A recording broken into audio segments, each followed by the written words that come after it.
Beyond the Waves is a Hail Hail Media production. It may contain sweary words, and adult situations may be discussed. If you're in the company of underage temps, turn off the show now and listen back later. If you'd like to get in touch with the show, email us at beyondthewaves67@gmail.com. You can also find us on Twitter at BTW Celtic Show, or you can join our group on Facebook at Beyond the Waves. Hail Hail, and keep the faith.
Welcome to the Beyond the Waves Celtic Football Show. My name is Graham Wilson, and we are back after a brief hiatus. I want to thank everybody for their messages of support over the past little while.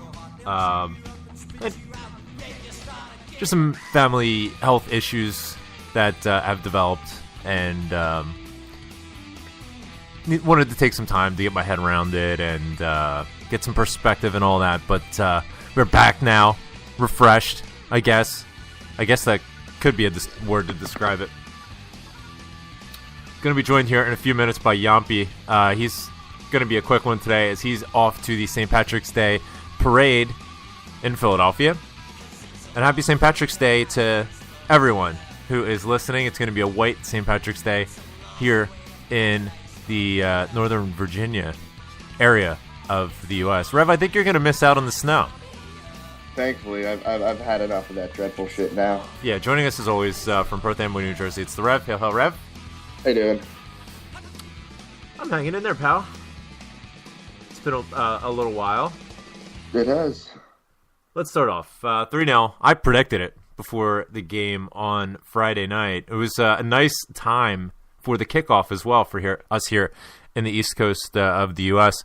Obviously, with us going forward with our clocks a bit ahead of the UK, we only had a 4-hour difference as opposed to the usual 5-hour difference. So it was a 3:45 kickoff. It was a great way to just sort of finish up the weekend. 3-0, and after a bit of a slow and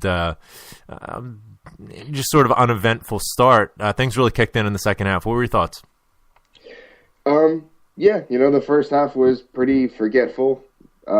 Second half kind of started off the same way, it picked up a bit, and then it was the Chris Commons show from there on out. Yeah, no question about it. I don't think there can be any denying that he's going to be the player of the year this season, and I'd be hard-pressed to find anybody else in Scotland that can take that mantle away from him. It seemed like Neil Lennon came out in the 4-4-2 diamond formation that's been successful for us over the past few weeks, but that pitch was absolutely atrocious, and it was very difficult for our fullbacks to push forward and give us the width that we need in that formation. You found on repeated instances, Izagiri and Matthews, when they would try and push up, they were relatively ineffective. Izzy Gary's crossing was absolutely atrocious, and that seems to be the primary knock against him. But Matthews just comprehensively wasn't much better, and that led to a lot of problems. And some tactical shifting at halftime really seemed to bring about a world of change in the second half. Yeah, and I also got to give a shout out for, it's good to see Liam Henderson getting his first start. That was nice. Yes. I think he did well enough. Like to see more of him. Yeah, and it's something where when you're watching it on the stream, you're thinking, I'd prefer he did something like this, or I think maybe he had the opportunity to move into space there, and then they show a close up of him, and you see his face, and you realize that the kid isn't even 18 years old yet. And right. when you frame it in that context, and you're thinking to yourself, this kid isn't even 18, and he's out there, he's playing just in front of Scott Brown, who can be a handful for the most veteran type player. I think he had a fine account of himself, and this is the type of thing that I think it's wise to bring players out in strategic times, to have their debuts and to maybe play a full 90 minutes. You don't want to sort of throw them out there and put them in a position to fail.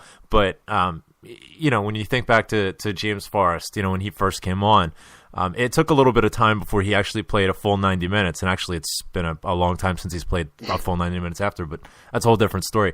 But you know what I mean? I mean, when you want to blood in a younger player and have them find their own feet when they come in, and I got the very real sense that Liam Henderson had that ability, in that game on Friday. Didn't really put a foot wrong, a couple of misplaced passes, but I mean, we can look by that. That's the type of thing that's going to get ironed out over time. But a very solid presence, and especially for me, looked very good tracking back and slowing down the opposition in transition, which is always going to be a vital thing, especially for Celtic playing in Scotland, where these teams that we're going up against are going to just try and specifically play us on the counter. Yeah, I didn't really see I guess I must have missed the close-ups of his face, but I was thinking as you were saying that, I could picture his face just being like, "Don't fuck up, don't fuck up, don't fuck up." As long as, he didn't have to do anything to wow us. He didn't have to show off or do a Dylan McGeoch box-to-box run, sure, and score a goal. Sure. But yeah, just go out there and have a good first game, and like you said, it's now hopefully with the way the season is, what we need 7 more points to get the title. We can start to see some of the younger guys come up from Lennoxtown and get a game here, game there. I'd rather see a start than a late game substitution, because the start's more meaningful. And you can you obviously get a bit more time in too. But yeah, just start bringing some new blood in and see what they got. They're there. No point spending. I mean, sure, we can go and spend and get a solid player at X position and Y position, but striker. Yeah, but if we got people already in the program, let's see what they can do and how they can help us. No question. Now, speaking of a player at X position, Lee Griffiths, are we ready to just move past any sort of trepidation we had with this signing? I am. I will come out and say unequivocally, I'm a fan of the Lee Griffiths signing. I like him. I'm starting to like him in terms of the way he plays. He plays with a lot of energy. He plays with an energy that I never really remembered seeing Gary Hooper play with. I mean, in all aspects, tracking back, pressing high up. I think that Gary Hooper never did quite enough as it pertained to that. He was, probably one of the better finishers that we've seen at Celtic Park in the past decade, really. You put him up against, a Zarowski or a Scott McDonald or even a Marc-Antoine Fortuné. That's a joke. When you take a look at Lee Griffiths and the work rate that he puts in, that's something that for me I'm impressed by, and it is very endearing to me. And we get back to when we first signed him. If he comes in and he scores in he bangs in, all sorts of goals, then, we're going to be much more forgiving, and we're just going to sort of turn our head to the off-field issues. I don't see any of the off-field issues, developing, and until that happens, I mean, I guess we can give him the benefit of the doubt, and I like the way that he carries himself on the pitch. It looks like he's having a lot of fun, and the case can be made that he's making Stokes better. Obviously, Stokes had a stinker for me on Friday afternoon or Friday night. As it were, Friday afternoon here, caught a lot of stick for it. I think a lot of it was rightfully placed, but nonetheless, I think on the whole, when you take a look at Anthony Stokes and his utility prior to Lee Griffiths coming in, and you see what he does now that he has a true and solid partner up top with him, that's something that I think we've talked about this repeatedly. A player's value is so much more than when they come on and what they do while they're on. It's also how they affect the players next to them. It's great that you can have a player with so much skill, ability, and technique, but if they can make the players next to them that much better, then it just exponentially increases the value for that player. Definitely, and yeah, it seems like at least on the football side, he's panning out, and there doesn't seem to be anything off the field, at least not yet. And as long as it remains that way, like I said, he did this stuff as a youngster, and everyone kind of gets young and dumb, And if he matures and grows up both off the field and on the field, then, who am I to, keep judging him, I guess. Yeah, who do you think you are? I'm only a reverend, guys. Now joining us from South Jersey, it is Yampy. Hey, ho, Yampy. Yeah, what's up, fellas? What's going on? How you doing, pal? So, getting ready for a big day, I assume. Frantic, yes. Running around like a chicken with his head cut off, man. Tell us a bit about it. Tell us a bit about your plans, where you're going to be going, and what the atmosphere is going to be like. It's going to be crazy today. It's the St. Patrick's Day Parade in Philly. Second oldest St. Patrick's Day Parade in the United States behind New York's. Philly's first parade, I believe, was in 1771, 5 years before the Declaration of Independence was signed. Very good. Yeah, a little history there for you. There you go. I like it. The parade's going to start at noon at JFK Boulevard and 16th Street down towards the Art Museum. How appropriate. Yeah, very nice. It's like starts at JFK. Yeah, it's also going to be passing the Art Museum, the review stand at 1 o'clock. TV coverage is going to be down there. The parade ends at 4. 2nd Street Plowboys are all meeting up in Philly at Plow on the Stars in about 37 minutes. So I'm going to be like driving like I smuggled some moonshine to get there. But if I run a few minutes late, it wouldn't be the first time in my life I was late for something. Hey, listen, nobody's going anywhere until you get there. So you'd be surprised. Seamus isn't going to wait forever. Very good. Well, please pass along our best to Seamus and John Joe and everybody down at the Plowboys CSC. While we have you, I have a bit of tape that I want to roll for you. I know that you weren't watching the Celtic TV feed on Friday afternoon. So with that, we had a bit of an event that I think you'll be interested in. Take a look. Stokes is back. He's dispossessed and it's forward to Gardine. 25 yards from goal, shapes to shoot. I'm actually going to have to stop saying that, Kenny, because a few weeks ago somebody did say I can't remember what club it was, have a drinking game every time I say that phrase, and I don't like to encourage that sort of behaviour, so I will have to change my catchphrase. We're being very responsible here in the commentary booth, but I think that you're quite correct, Paul. It's a very popular drinking game from what I understand it, but to go back to that last chance from Kilmarnock, I think we saw Michael Gardine, they excelled there. It was a half chance. So the word of the show apparently is traveling far and wide. Was it you that suggested we turn this into a drinking game? Look, man, I was one of probably a bunch of people. I'm sure Doc said it before. I'm sure Rev said it before. We've all thrown it around there. I mean, if that wasn't going to be a drinking game, our other one was Stokesy offside. Every time Stokesy's offside, take a drink. One way or another, we were taking a drink every time either Stokesy's offside. Just an excuse to just, kind of like get in the mood.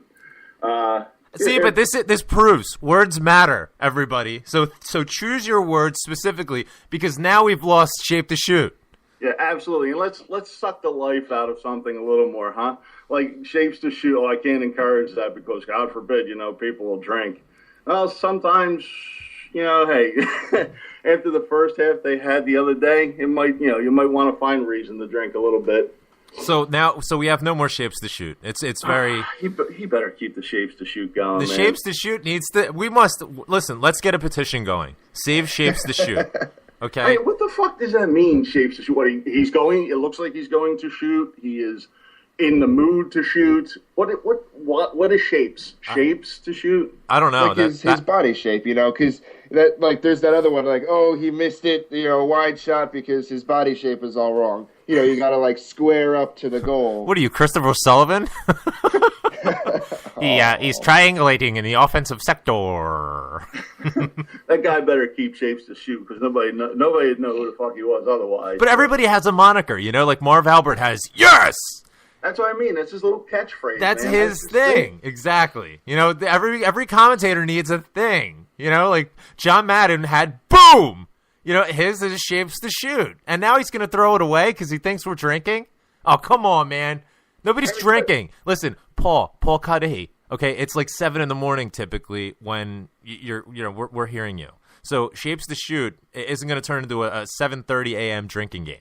I mean, we don't have to be PC about everything, do we? I mean, let's have a little fun for fuck's sake. Jesus Christ. Maybe if we make it into like a club sponsored event, like the Shapes to Shoot drinking game sponsored by Magners. Yeah, I mean, it'll be Shapes to Shoot Tuesday if they have a match and it's like in the bar at that Parkhead. It'll be like dollar shots or something. They'll manage to make a profit off that catchphrase somehow. If they can make money off of it, it'll stick around. Otherwise, it's encouraging bad behavior. Maybe we can get a hashtag on a T-shirt. Shapes to Shoot. Shapes to Shoot. Like a picture of Lee Griffiths doing a thumbs up. Shapes to Shoot. I don't know, man. Speaking of Lee Griffiths, I mean, I know that we've been harsh. And one last thing, Yampi, thanks for joining us today, and then we'll let you run. I know you're trying to get things together, and we appreciate you calling in. Lee Griffiths, we weren't the biggest fans of the signing. Are you ready to embrace him now? I mean, I'm certainly endeared. At this point, I have no reservations in terms of leave all the off-field stuff to the side. I didn't think he was good enough on the park, and now I feel like I was wrong. Your thoughts? I think that's a bit of a misnomer, though. I don't think people doubt his ability. I did. It's not, well, maybe to a degree, because we don't know, again, we want to judge people based on the performance of how they can do in Europe, and that's still an unknown quantity with him. True. We know he could play in Scotland. He's played before, did well for Hibs. I mean, it's like, that's not so much an issue. Can he play in the top flight in Scotland? Can he produce on that next level? He talks about wanting to be able to he doesn't feel like a Celtic player until he actually scores a goal for Celtic in Europe. And that's fine. Those are good aspirations. Sure. But my issues with him are less about ability and more so have always been about the comments he made on Twitter. Right. His kind of very Tony Waddish-like behavior, kind of immature. Mm-hmm. It's not for me whether or not I embrace the guy. I've always embraced to a degree his ability. Problem is can he grow the fuck up? If he can do that and show that he's moved on and put that stuff behind him, great, sure, I'll embrace him. I'm happy. Whenever he performs well on the Celtic top, I'm all about that. Sure. But will I ever have that degree of embracing, quote, quote, embracing that I had with like a Larson, that I had. Oh, God. You know what I'm saying? Like, I don't think it's ever going to hit that level. Yeah. I want to see him have success at Celtic Park. Sure. I will applaud when he scores goals. I want to see him do well. I don't ever want to see any Celtic player do poorly because then it's my club that it's affecting. Mm-hmm. But that being said, the best thing he can do is grow the fuck up. Yeah. And put that other stuff as far behind him as he possibly can. My judgments, my harsh criticisms of him are not about ability, other than the fact that he hasn't produced in Europe yet. But those weren't really harsh. The harsh ones are that I thought he was a bit of a cock for what he did and what he said on Twitter and how he's behaved with the whole stealing shit and whatnot. If he's grown the fuck up, great. And maybe that'll help the whole healing process, so to speak. My dislike for him is at a very, very minor level. And again, that's what I'm talking about, that whole thing they had in the past, as opposed to my boy Bo, who I think is just Get in there. 5-star, full-on fucking bum. I know. I as soon as he was subbed on, I was like, and Yumpy is going into full combustion. But see, that's the thing, man. You don't bother me, man. When you got a fucking guy who's almost 28-year-olds and he's like playing with the under 17s and shit, and that's supposed to be the mark of success. Look at him dominate the field. Well, I can't look at him because, well, it's not fucking televised because it's an under 17 match. He is like that friggin' the dodgeball game with what's his name, Billy Madison, and whatever the hell it was, where he's playing the fucking kindergarten kids. Yeah, that's great. He should dominate. That would be like me playing my son's 5-year-old club team. You know, if I'm not running fucking circles around them, then I should just call it a fucking day. He's like Matthew McConaughey in Dazed and Confused. I mean, not for nothing. It seems like half the midfielders have been hurt or something. Beaton, Johansson, whatever. Hurt at one time or another. And this motherfucker, Lenny's still like, just sit the fuck down, dude. Just sit down. You're not even fucking near good enough to get a start. Well, and every time Samurai stands up, his coat gets stuck. I mean, he's like an 8-year-old trying to go out and play in the snow. Yes, we have come full circle with Sammy, unfortunately. But yeah, I mean, I want to see Griffiths do well, man. I really do. Yeah. And again, the jokes about the foam and everything, whole 9 yards. Look, I like the way he handled that. We can joke about anything. If people have that thin a skin about, you shouldn't call him a thumb. I can call him the fuck whatever I want, dude. Yeah. Oh, I like the way that he's handled it since he's come to Celtic. He's seemed to have developed a sense of humor with it. So I mean, when he does a little, thumbs up in the air and everything when he scores a goal or something, it's great, man. That is banter in its truest form. Sure. He's just having a laugh, dude. We're all not Fabio. We're not great-looking fucking guys, okay? As long as he's comfortable with it, why the fuck should someone else care? Just get over it. Exactly. Yumpy, thanks so much for joining us. I know that you have to run, so we'll let you go. But have a great day today, and give our best to everybody there on the Parkway for the St. Patrick's Day Parade.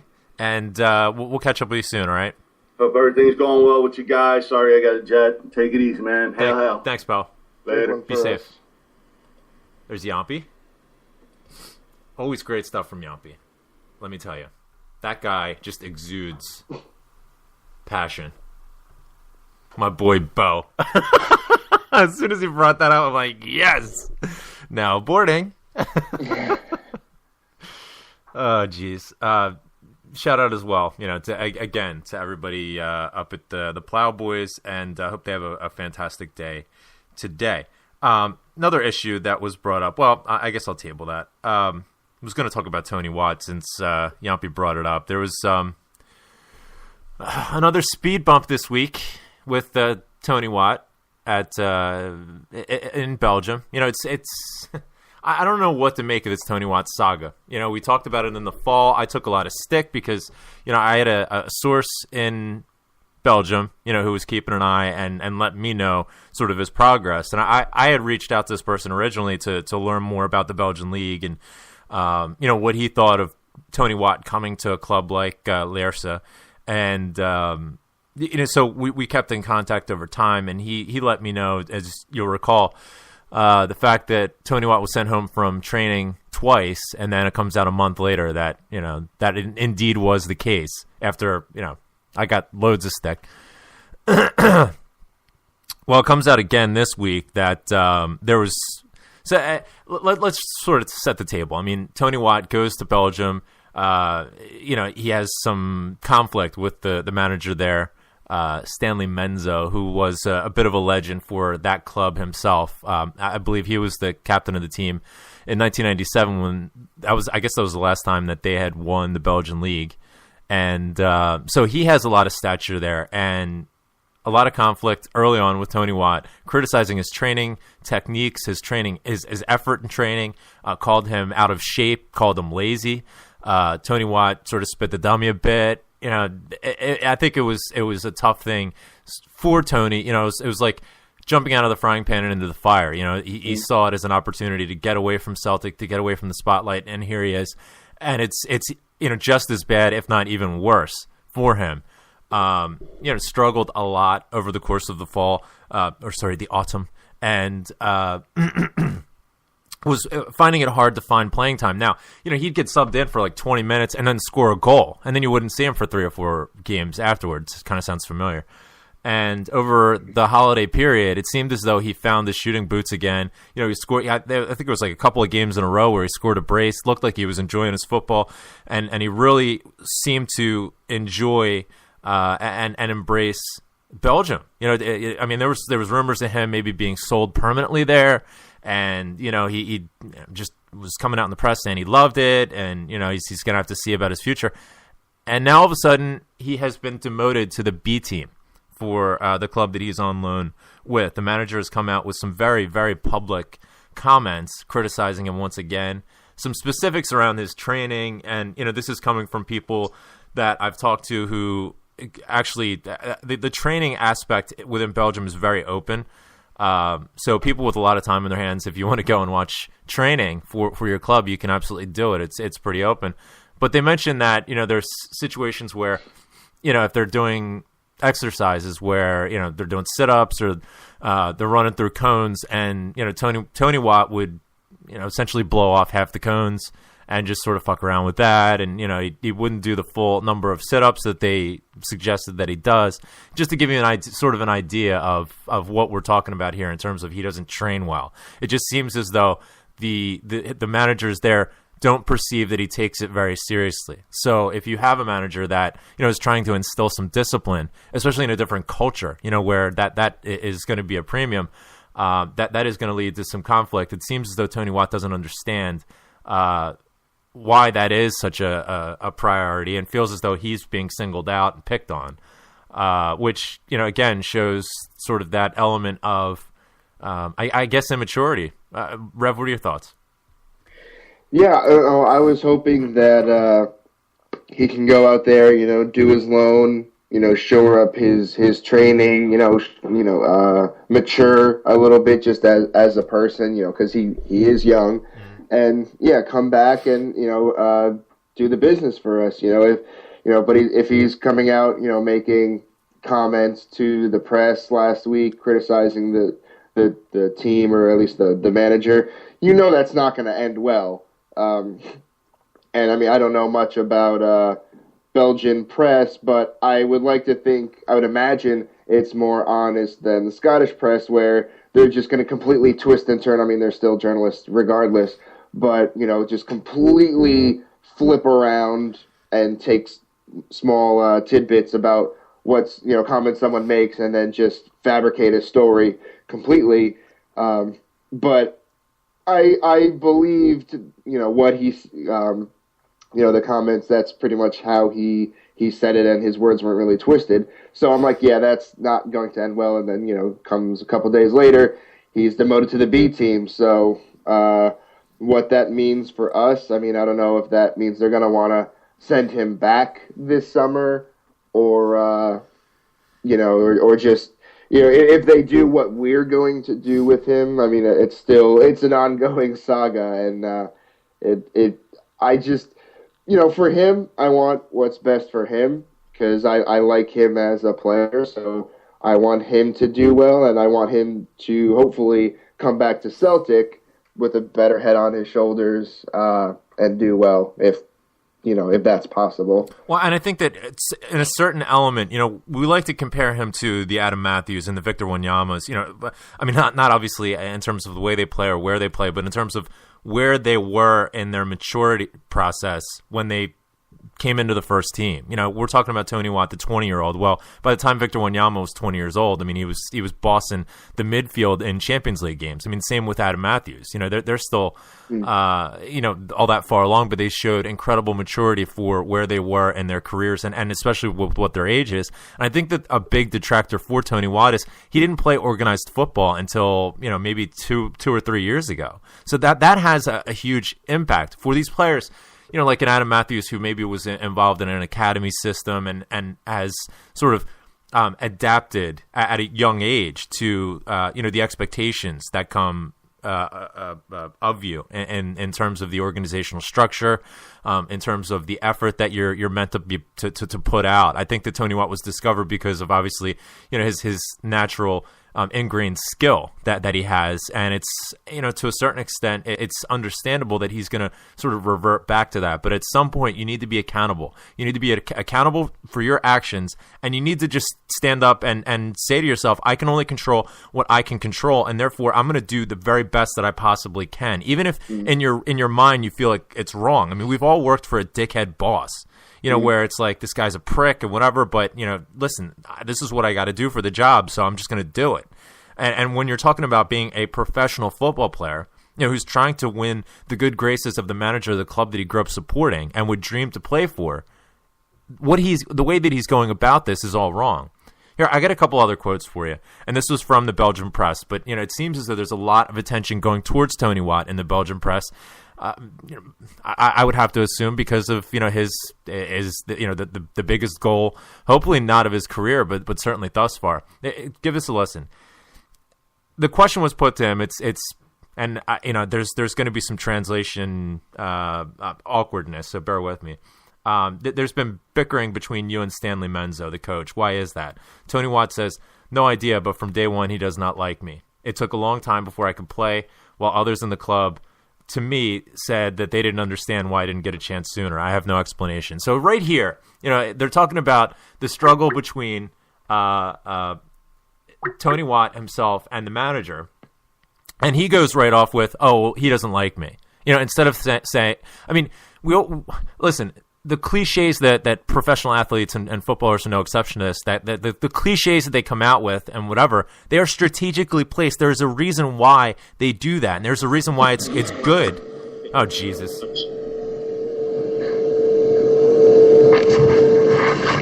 I'm in the middle of a rant, and Dr. J calls in from a laundromat. I'll finish up my rant, and then we'll figure out the tech issues with Dr. J. But my point was, what you hope to expect from a professional is, to take some ownership here and say, and cliche it on out, so that we can move forward. Oh, well, a lot's been made of it in the press, but, I'm here to play football, and I'm just going to, work as hard as I possibly can to Dr. J, give me a minute. I'm in full rant. Jesus. You know what I mean, Ref? Totally. I mean, it's like, let's grow up here. Instead of doing this like victim mentality, everybody's out to get me or whatever. Here, they go on to talk about it. It's often argued that lay blames with you, talking about Tony Watt now, that you're not hard and well enough trained. So essentially, you're essentially not fit enough. His response: I came here to improve myself and to keep the team in the first league. Yet my name is forever blackened, and I don't know why. Again, with the victim mentality. The coach has already tackled me for from the whole group. So basically, that means he pointed him out, and then he suggested that I was to no benefit to the team. I did nothing, and I didn't help the team. And then he says, and this is interesting. On a separate level, he talks about being at a match where he sat with his headphones on, and then the coach came up to shake his hand. Tony Watt held out his hand, and the coach slapped him in the face. This happened apparently on January 24th. Now, what's interesting to me is the week after this apparently happened, or allegedly happened, this was when all the articles came out saying Tony Watt saying that he loves Belgium and he's scoring goals for fun, and he can see his future there and all that kind of stuff. Well, if the slap to the face, that allegedly happened way back when, bothered him so much, why didn't he say it then? Why is he waiting until the coach, a month later comes out and slags him for poor training again, falling into these bad habits once again? Now all of a sudden he wants to point back to, something that happened 2 months ago almost, when he was happy. This is not a player that's taking accountability for himself. I agree with you. That looks bad. I mean, kind of playing devil's advocate, I kind of want to give him the benefit of the doubt that maybe he was possibly turning around and there was an incident and he's like, no, not going to go there, going to leave it alone. don't want to spoil it. And then as things just deteriorated, then he goes back and mentions it. Maybe, we don't know, obviously, but I would like to think that maybe that might be the case. Maybe wishful thinking, though. My thing, personally, and my judgment of the situation is how many chances are we going to give him? Right. And I'm not even talking about, look, he hasn't had, the case can be made that he hasn't had a chance with the first team at Celtic and so on and so forth, but he's not going to get those chances unless he flies right. And he's showing a repeated, lack of willingness to fly right, to do the things that are going to get him into the first team. That's the thing that's holding him back. He needs to be committed in training. Don't skip cones in training. Don't skip sit-ups. They may seem small to you, but the manager, is insistent on this happening. So do it. Go through the motions so that you can get on the park. His big complaint is he's not a good trainer, but when he gets on the park, that's when he really shines. Well, do what you have to do to get onto the park. Don't take it for granted that you're just going to get thrown on. That sort of mentality. And I sort of agree with the managers that he's had issues with. If that sort of mentality is allowed to fester, it's contagious. Oh well, Tony Watt skips cones, so I'm going to skip cones, and then you completely lose the whole concept and idea of discipline. Mm-hmm.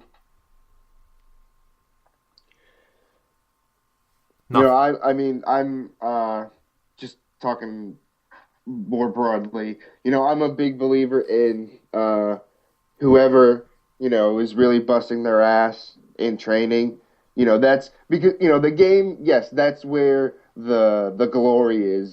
Playing the 90 minutes every week, but the other 4 or 5 days a week, the majority of your job is training. Sure, so exactly. You reward those who show the best effort, and I guess you could also say the best skill during training.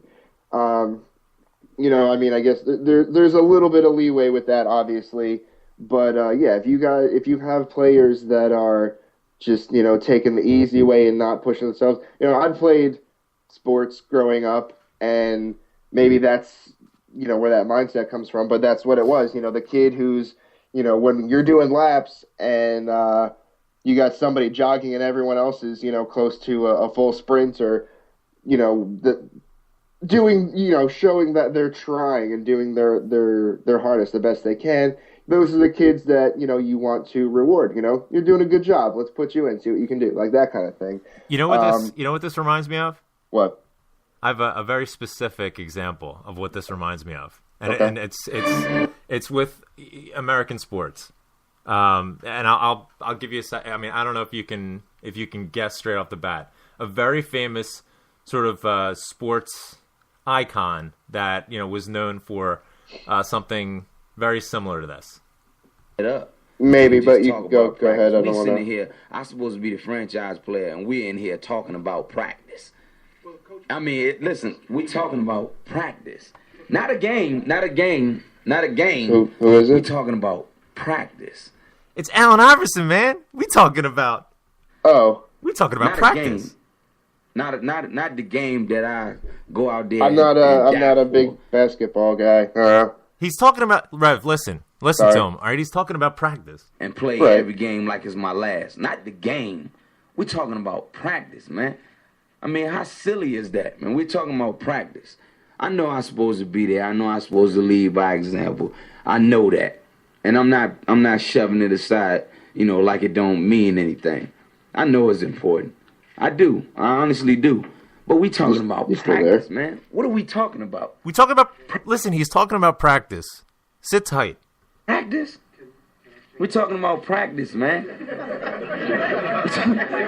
We're talking about practice. I think he said practice in this about 36 times straight. Let's get Dr. J in here because he's a. Wait, did you totally just play something? Because I didn't hear anything on my end. Oh, all right. Well, maybe. That's what I'm like. Sorry, I didn't know. All right. Well, we're still live. So, right. Dr. J, you there? I am. What's going on, boys? All right, fantastic. And your line is crystal clear now. 4G. We're just talking about practice. Sit tight here, and I want to get your thoughts. We're talking about practice. We ain't talking about the game. We're talking about practice, man. When you come in the arena and you see me play, don't you? Absolutely. You see me give everything I got, right? Absolutely. But we talking about practice right now. But it's an issue that your coach We talking about continue to raise. Man, I hear you. It's funny to me too. I mean, it's strange to me too. But we talking about practice, man. We're not even talking about the game, the actual game, when it matters. We're talking about practice. So we're talking about practice, clearly. And, so to give some background, because, as we sometimes talk about, we just lost half the audience who have no idea what the hell that was. Just some background. That was Allen Iverson at a press conference in 2002, I believe. He was the star player for the Philadelphia 76ers in the late 90s and early part of the 2000s, whatever you want to call them, the noughties. Never won an NBA championship, was always essentially an underachiever, would a lot of times not even show up to practice. He'd practice. He was a fantastic player, scored a lot of points, took a lot of shots, was, relatively undisciplined both on and off the court, never won an NBA championship, and you can never really say, with the exception of maybe a couple of brief windows, you can never really say that he was the type of player that made other players better. That was iconic. That was like a legend of the game. And he came under a lot of criticism after, the team itself underachieved in one particular season, where they said, maybe you need to take a higher role or, take practice more seriously. And he went off into this 2-minute rant about practice, as you just heard. Dr. J, let me get your thoughts. Practice. We're trying to make the analogy here with Tony Watt. I think there's a very real direct analogy where Tony Watt thinks, I'm brilliant when I go onto the pitch and I score goals or whatever. So what difference does it make what I do in training? But obviously there is a big role that Tony Watt needs to play. Yes, he's young, but that sets a huge precedent when you have a player that doesn't take training seriously, that is indisciplined. That's the type of thing that could be contagious and can just pollute the entire team. Your thoughts? I agree with you, and what's funny is that's a man. To me, it's not, as he's called, AI. I mean, that's the manager's issue, and and when that happened, that really surprised me, because wasn't Larry Brown his manager or his coach back then? Yes, and Larry Brown is an iconic basketball coach. Iconic. Just fostered in discipline and the team concept, and that must have been a huge challenge for him, trying to corral. I mean, listen, it can't be argued that Allen Iverson had amazing talent, but trying to corral that and direct it into the team concept must have been. It must have drove him nuts. Yeah, considering, look, if this guy at Lier's is the real deal for them, that's great. He sounds like a dick. Let's be honest. He sounds like a complete dick. He may be, but you know what, though? The same way you looked at it, and if you look at it from their point of view, the same way we looked at it, I remember the initial conversation about Lee Griffiths. He may have done whatever he wanted to at Hibbs, but he wasn't going to come there and then go ahead and give shit to Lenny. Yeah. So it's probably the same type thing if you ask one of their fans, he's not going to come here and give this guy grief. He's one of our heroes. But what's weird is, from that perspective with AI, what he did, you're talking about Larry Brown, who won not just an NBA championship, but he's also won college national championships too. Yes. The guy can manage people. Yes. And he could never, ever get this guy to go where he wanted him to go. He just could never break that horse. And the end result was they couldn't, the exception of the 1 year when they made it to the NBA Finals, they could never win the championship because he never, in spite of Allen Iverson's individualistic awards and plaudits and achievements, it can never translate to the team concept. And that's what's most important here. That especially when you one guy could play a big part, but even in soccer or football, however you want to call it today, you're not going to be able to do that with one person being able to boss the entire game. You may have a Messi who can really finish well, but if he gets no service, he's basically going to have to go deeper, get the ball, that whole thing. I don't think of Watt as a Messi, so I don't see him as a game changer today. So but he has so much talent, though, and it's waiting to be harnessed and embraced and flourished. And if he doesn't grow up, and if he doesn't get this idea that he has to stop blaming other people, and take ownership for himself. Yeah, okay. You know what? I don't think any player truly enjoys training. Maybe some do. And you know what? I think a lot of the greats of the game enjoy training, and that's really why they're so great. But be that as it may, even if you hate it, you still have to do it. You still have to, even if it's just going through the motions, put on a good show so that you can get into the first team instead of blaming people when you don't. Yep, and as Yampi said earlier, I mean, could that be the reason why his boy Bo isn't playing with the first team? We're talking about no, practice. I'm kidding. Anyway, I mean, listen, we're talking about practice. I had to say that. Not a game. Unless not a game. We're talking about I dropped practice. We're talking about practice. Now, I know that you were delighted when Bo Richter got this substitution on. I mean, was that for credible sort of reasons? Did you have genuine reasons, or was that really just you picturing Yampi and his reaction to it? What I was hoping was he wasn't going to have to cash in his American Express insurance policy on his new TV that he might have purchased by throwing the remote through it when Bo Richter came on. We need to get him one of those foam remotes to throw. Bo Richter, Hulk smash! And by the way, I have to tell you, when you posted online that Cuddy, he said something about a drinking game, I was like, yeah, whatever, because I'm not watching that fucking feed. I'm watching in crystal clear HD. Fuck sucker. And and Derek, let me tell you, and I enjoy Derek Ray. Anytime a BT Sports game comes on and he's doing it, I watch, regardless of who it is. He makes the game interesting. But when you posted that, holy shit, I was like, no way, get out of here! You didn't say that. And then you just played it. I had to go to the bathroom and change my underwear. I literally peed myself. Doc, this is why words matter. He actually said that. This is why words matter. People are listening right now. Shout out to Paul Cuddy. I know he's listening. Listen, Paul. All right, I'm speaking directly to you now. Please don't give up on the shapes to shoot. Listen, every commentator needs a tagline, okay? I mean, you think maybe it's not as prevalent in I guess, footballing circles. But, here in the States with sporting commentators, they all have a tagline, and shapes to shoot is your tagline. Don't give it up. Embrace it, okay? Look, many people, listen, he says it constantly throughout the game, okay? I mean, you know it. You've seen the Celtic TV feed. Rev, you know what we're talking about. Anybody that's watched the Celtic TV feed knows, that shapes to shoot.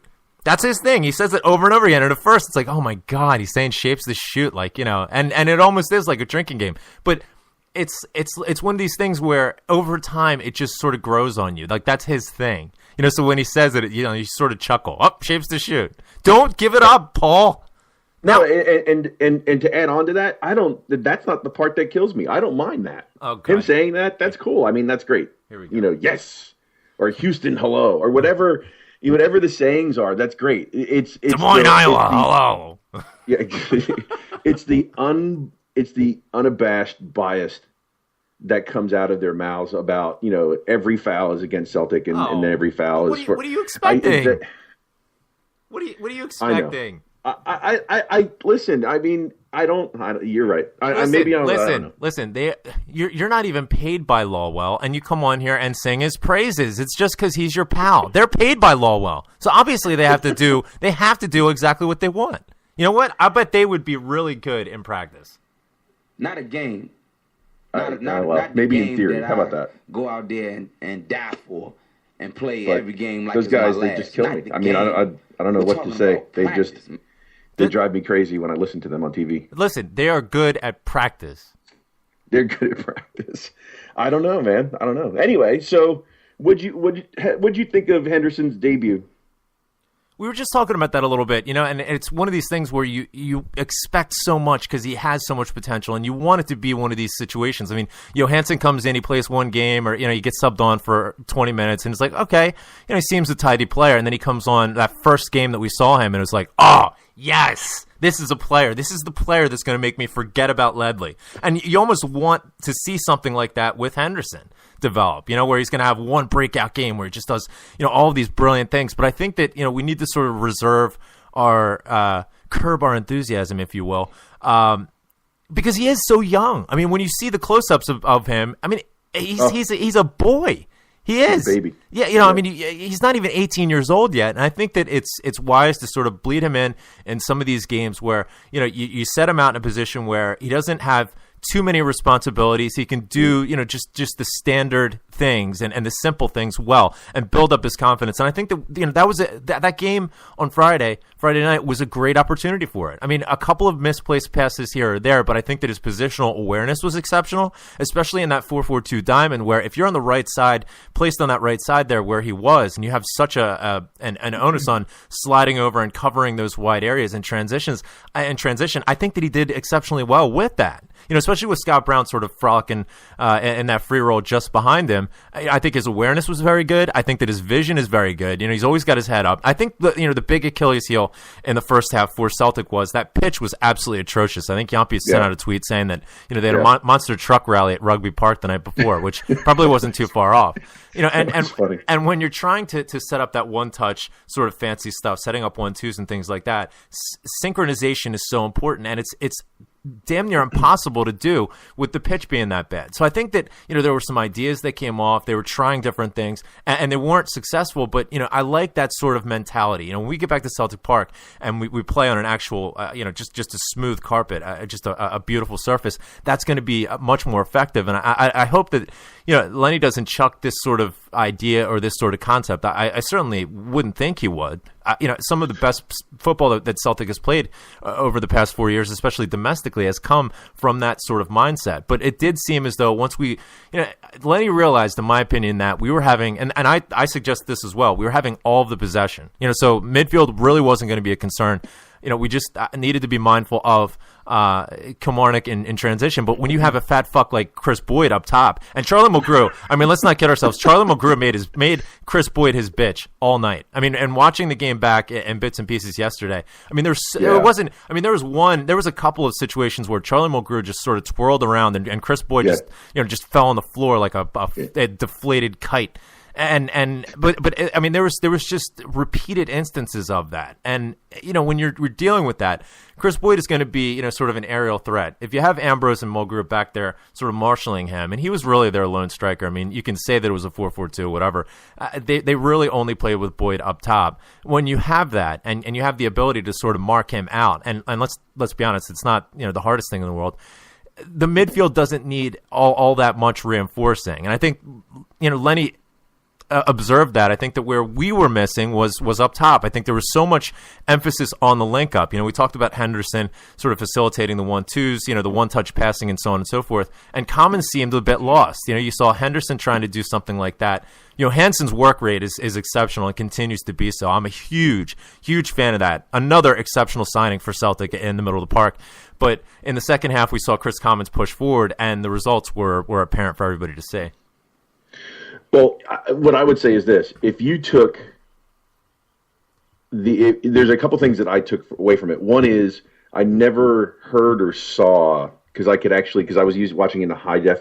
I actually had a high def picture. I could actually see the players' faces as compared to them looking like I was watching Atari video games from the Celtic TV feed. When I was watching the game, what I didn't see was, I thought, something more important than what I did see, which was I never saw Henderson get totally caught out, or never saw Brown have to make up for Henderson getting caught out. Agreed. Which I thought was a big thing. Agreed. Now, if you take that and you take the 4-4-2 diamond that we keep talking about, and you take that, the template of, or not template, but the team layout that you had this week, and then you lay it over what happened a couple weeks ago when they were at Hibs, and then Baton was on the right side. Mm-hmm.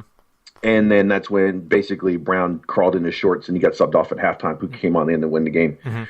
If you take those two instances, what you really come off with is you've now created a Johansson and Baton in the middle. Hopefully he's fine. Mm-hmm. And then you have now someone who could step in at 17 and basically deputize Brown on the right-hand side, because that worked out perfectly, because you have an interchangeable between Brown and Baton in the back as far as the bottom half of that diamond in front of the defensive midfielder. What I'm interested to see is the interchangeability of Brown and Henderson coming up on that right side, I think Bo Richter is basically, is basically on a life raft right now. Is what happens with Callum McGregor.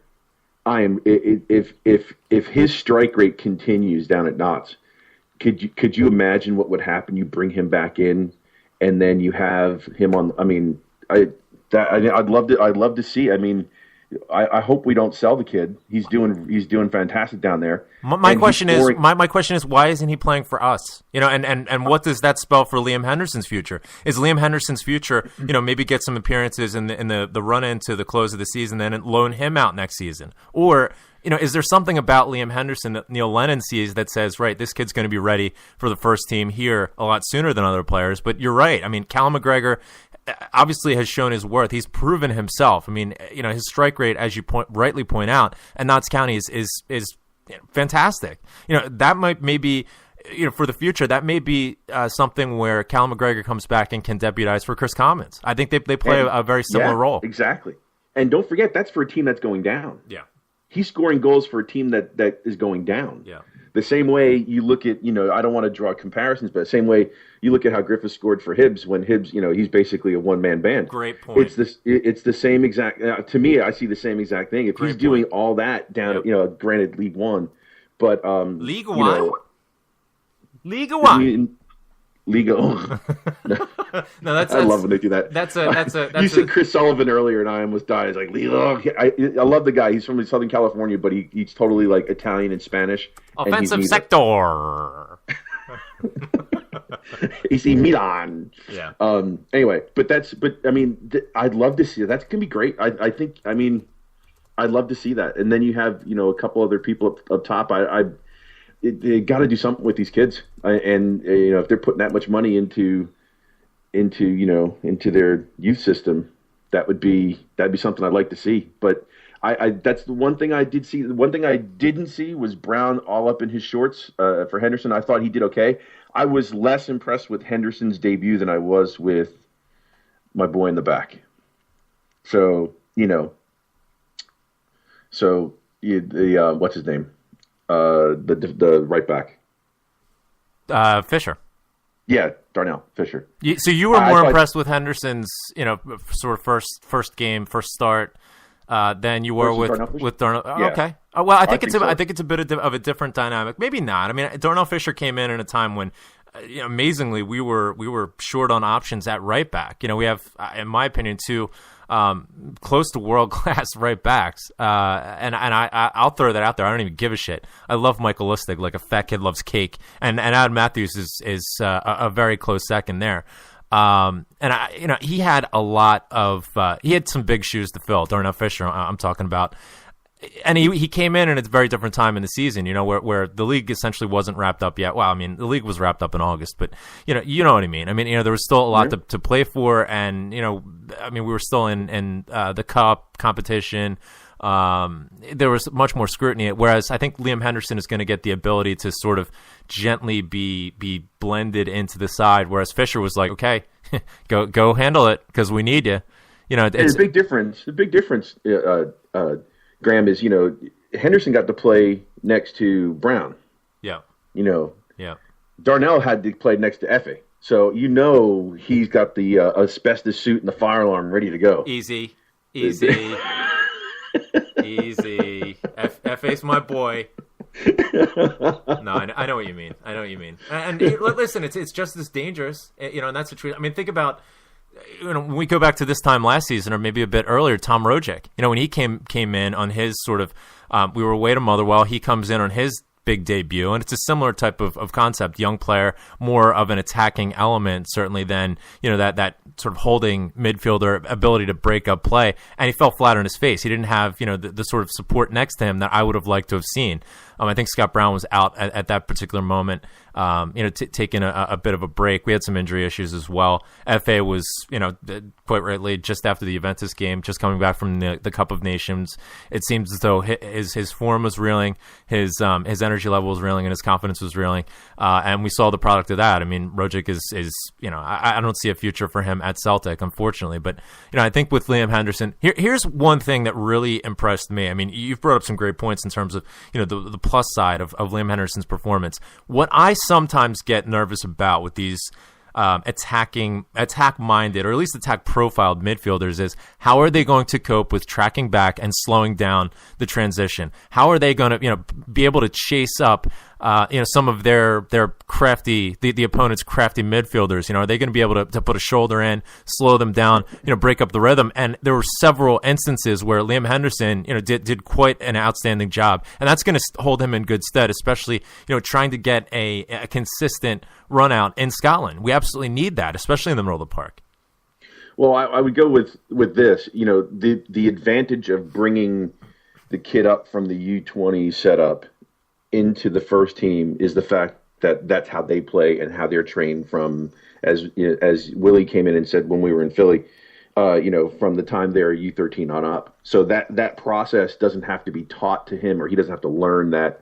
If you're going to play on that right wing or left wing, you when they say box to box, it means box to box, and you saw that. And that was one of the things. And think about, take that comment into context when you look at how Baton played on the right side against Aberdeen that day. Against Hibs that day. Yeah. So it's something that he had to learn. Mm-hmm. And he did. You saw on sort of knock-on performances after that how much he improved and how much more comfortable he seemed.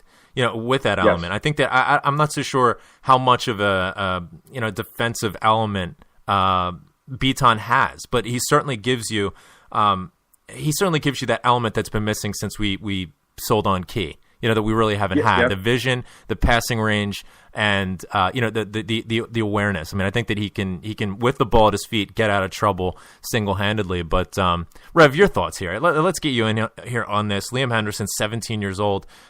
This isn't a situation where I don't think Callum McGregor had, we're talking about comparisons here with other younger players. I don't think Callum McGregor ever had this opportunity, to come in and to get some first team experience, to get bled into the team. Is there anything that you can see with Liam Henderson that would set him apart, that would, sort of spare him from getting loaned out to Huddersfield Town or whoever the fuck? That's going to keep him in the first team or certainly on the bench for some of these substitute opportunities. Your thoughts, Rev?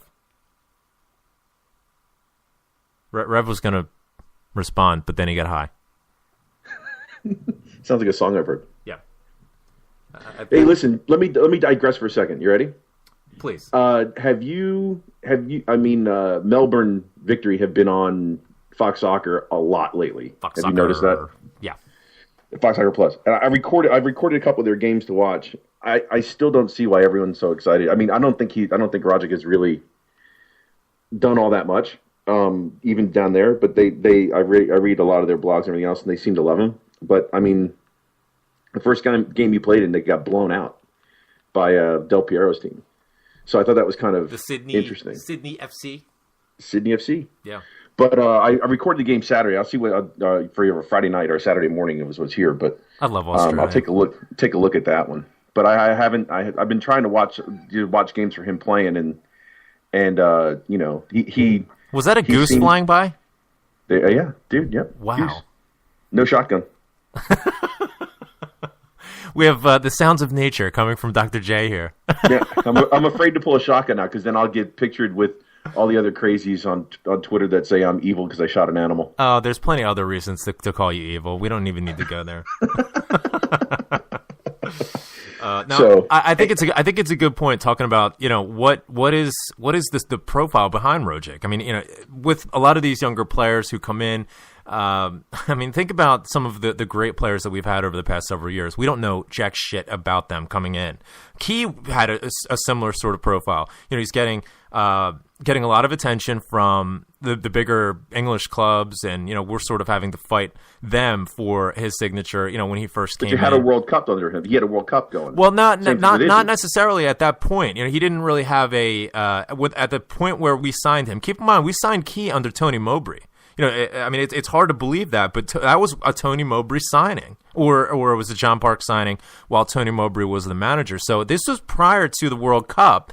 And I mean, he had some performances in the U20 World Cup, and going up through the youth ranks, and he had done quite well in the Korean League and got some attention from that. And I think it's a similar profile with Rogic, where he's cracking into that Australian national team and the run into a World Cup, had a lot of plaudits in his own domestic league, but you never really know how it's going to come off until you get to see the player. But I think that one of the things that's challenging for this mold, and I think it's a similar mold for Callum McGregor, is that when you're trying to crack into a team that already has established players at those positions, i.e. the link-up man, the advancing midfielder, as we have Chris Commons at this point, who's probably going to get, I can't see anybody else getting player of the year.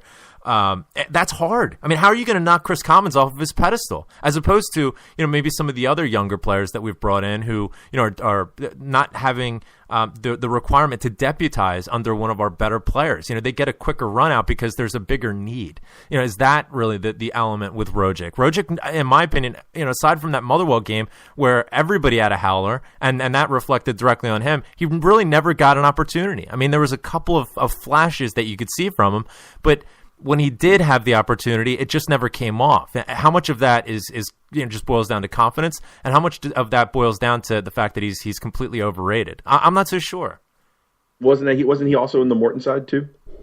Oh God, yeah. Well, let's let's point out like the Celtic greatest hits. Like from yeah. He's in the Morton side too. But anyway, yeah, I don't know. I don't know what to think of him. I've like I said, I've tried to watch some games. And and all the blogs think of him as the new coming and the new golden age of Socceroos and soccer. I hope they're right. I mean, once again, I hope they're right. I hope the same way I hope Bo Richter at some point in time scores a goal again. But I'm just I don't know. I'm just well, maybe. I mean, he's going to get on. He's going to play for the U20s. Matthew McConaughey. But he keeps getting older, and the development players stay the same age. Yeah, I know. And I don't know. It's just weird. I'm hoping that works out for him. But you at least get. I mean, would we pay $100,000 for him? So who really cares at that point in time? Dirk, considering for Dirk Bo Richter? No, for Rogic. Oh, I believe we paid. I want to say it was close to $1 million. I thought it was close to $1 million. We paid $100,000, I think, for Lee Griffin. No, we paid $100,000 for Frid Johnson, who knows where the hell he is. Yeah, he's also he plays next to Bo Richter on the U20 squad. I think he got stuck on the train and he wound up in Waverley Station in Edinburgh, and he doesn't know where the fuck he is now. Find Humbert. Find Humbert. Yeah. Where the hell did he wind up going? I don't know where he went, but where's he gonna play? Well, exactly. That leads me into my next question. This is rapid fire stuff. I'm excited for this, Dr. J. You're bringing it today. Lee Griffiths. Let's put the off-field stuff aside for a second. I'm willing to hang up any reservations that I had. I had big sort of reservations about his ability. I didn't think he was good enough. I mean, I was puzzled as to why we would pay close to £1 million for a Lee Griffiths when we should be aspiring to so much more. I was wrong. I'm willing to hold up my hand right now. I know there's not a consensus about this. I know there's still a lot of reservation about him, but I will stand up personally and say I think that we have a player who is extremely motivated. You can tell that from his work rate. I mean, he works his ass off up top. You talk about track and back? Oh, my gosh. And with that particular position, that's been something that has been missing. I mean, track back. Listen, there is no Greek translation to track back, and that's proven by Georgios Samaras, but there's also no Greek translation for pick your fucking head up. But with Lee Griffiths, I think we have a young player that's motivated, determined, and I think he's going to get better. I really do. I think he's going to develop, and I think he's going to improve. Now, is he going to be the answer for us in Europe? I still have my doubts. I still have my reservations there. But he's certainly a huge upgrade to what we had in the early part of the season. And you want to talk about players trying to crack in? This whole wishful thinking that Pookie was going to turn into Hooper's replacement, I was never sold on it. I still never think that's going to happen because he isn't that type of player. And for us to spend upwards of £2 to £3 million for a player like that, I mean, it goes back to the Fortuné signing. Why do we sign him? Why do we pay all that money for him? there is the one goal that he scored, the goal he scored at Tynecastle gives me the hope that he can play as that lone striker in Europe. When he took that ball from Stokes and then held someone off, spun around, and then it's one shot that that shot he had that one shot and he took it.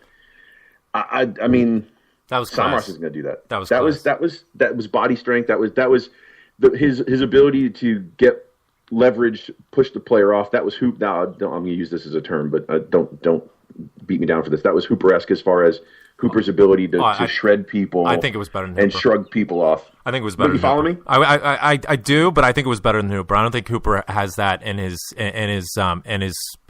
regiment. I don't think that Hooper. No, I'm not talking about the strike. I'm talking about the ability to shrug people off and basically get them off. And even though he's short in stature, he's still muscular enough to go ahead and bully people around him. I think front to goal, you're absolutely right. Tony Watt has developed that aspect as well. But what Lee Griffiths has in his arsenal that Gary Hooper and quite frankly none of the strikers that we've had over the past several years has is a back to goal element. Think about that goal that you're pointing out. Back to goal, Stokes sends in a ball there. I mean, just a long sort of out ball. He's got a defender posting him up, essentially another defender coming in and getting himself completely out of position. Right. His first touch, sets himself up, gives him space, and then he just puts it away. Sweet left foot. I don't think Gary Hooper ever had that. I think that he had the strength to muscle past defenders. Yeah. On the chase, on the run, if you will, front to goal. But Lee Griffiths, I think, has more options than Gary Hooper.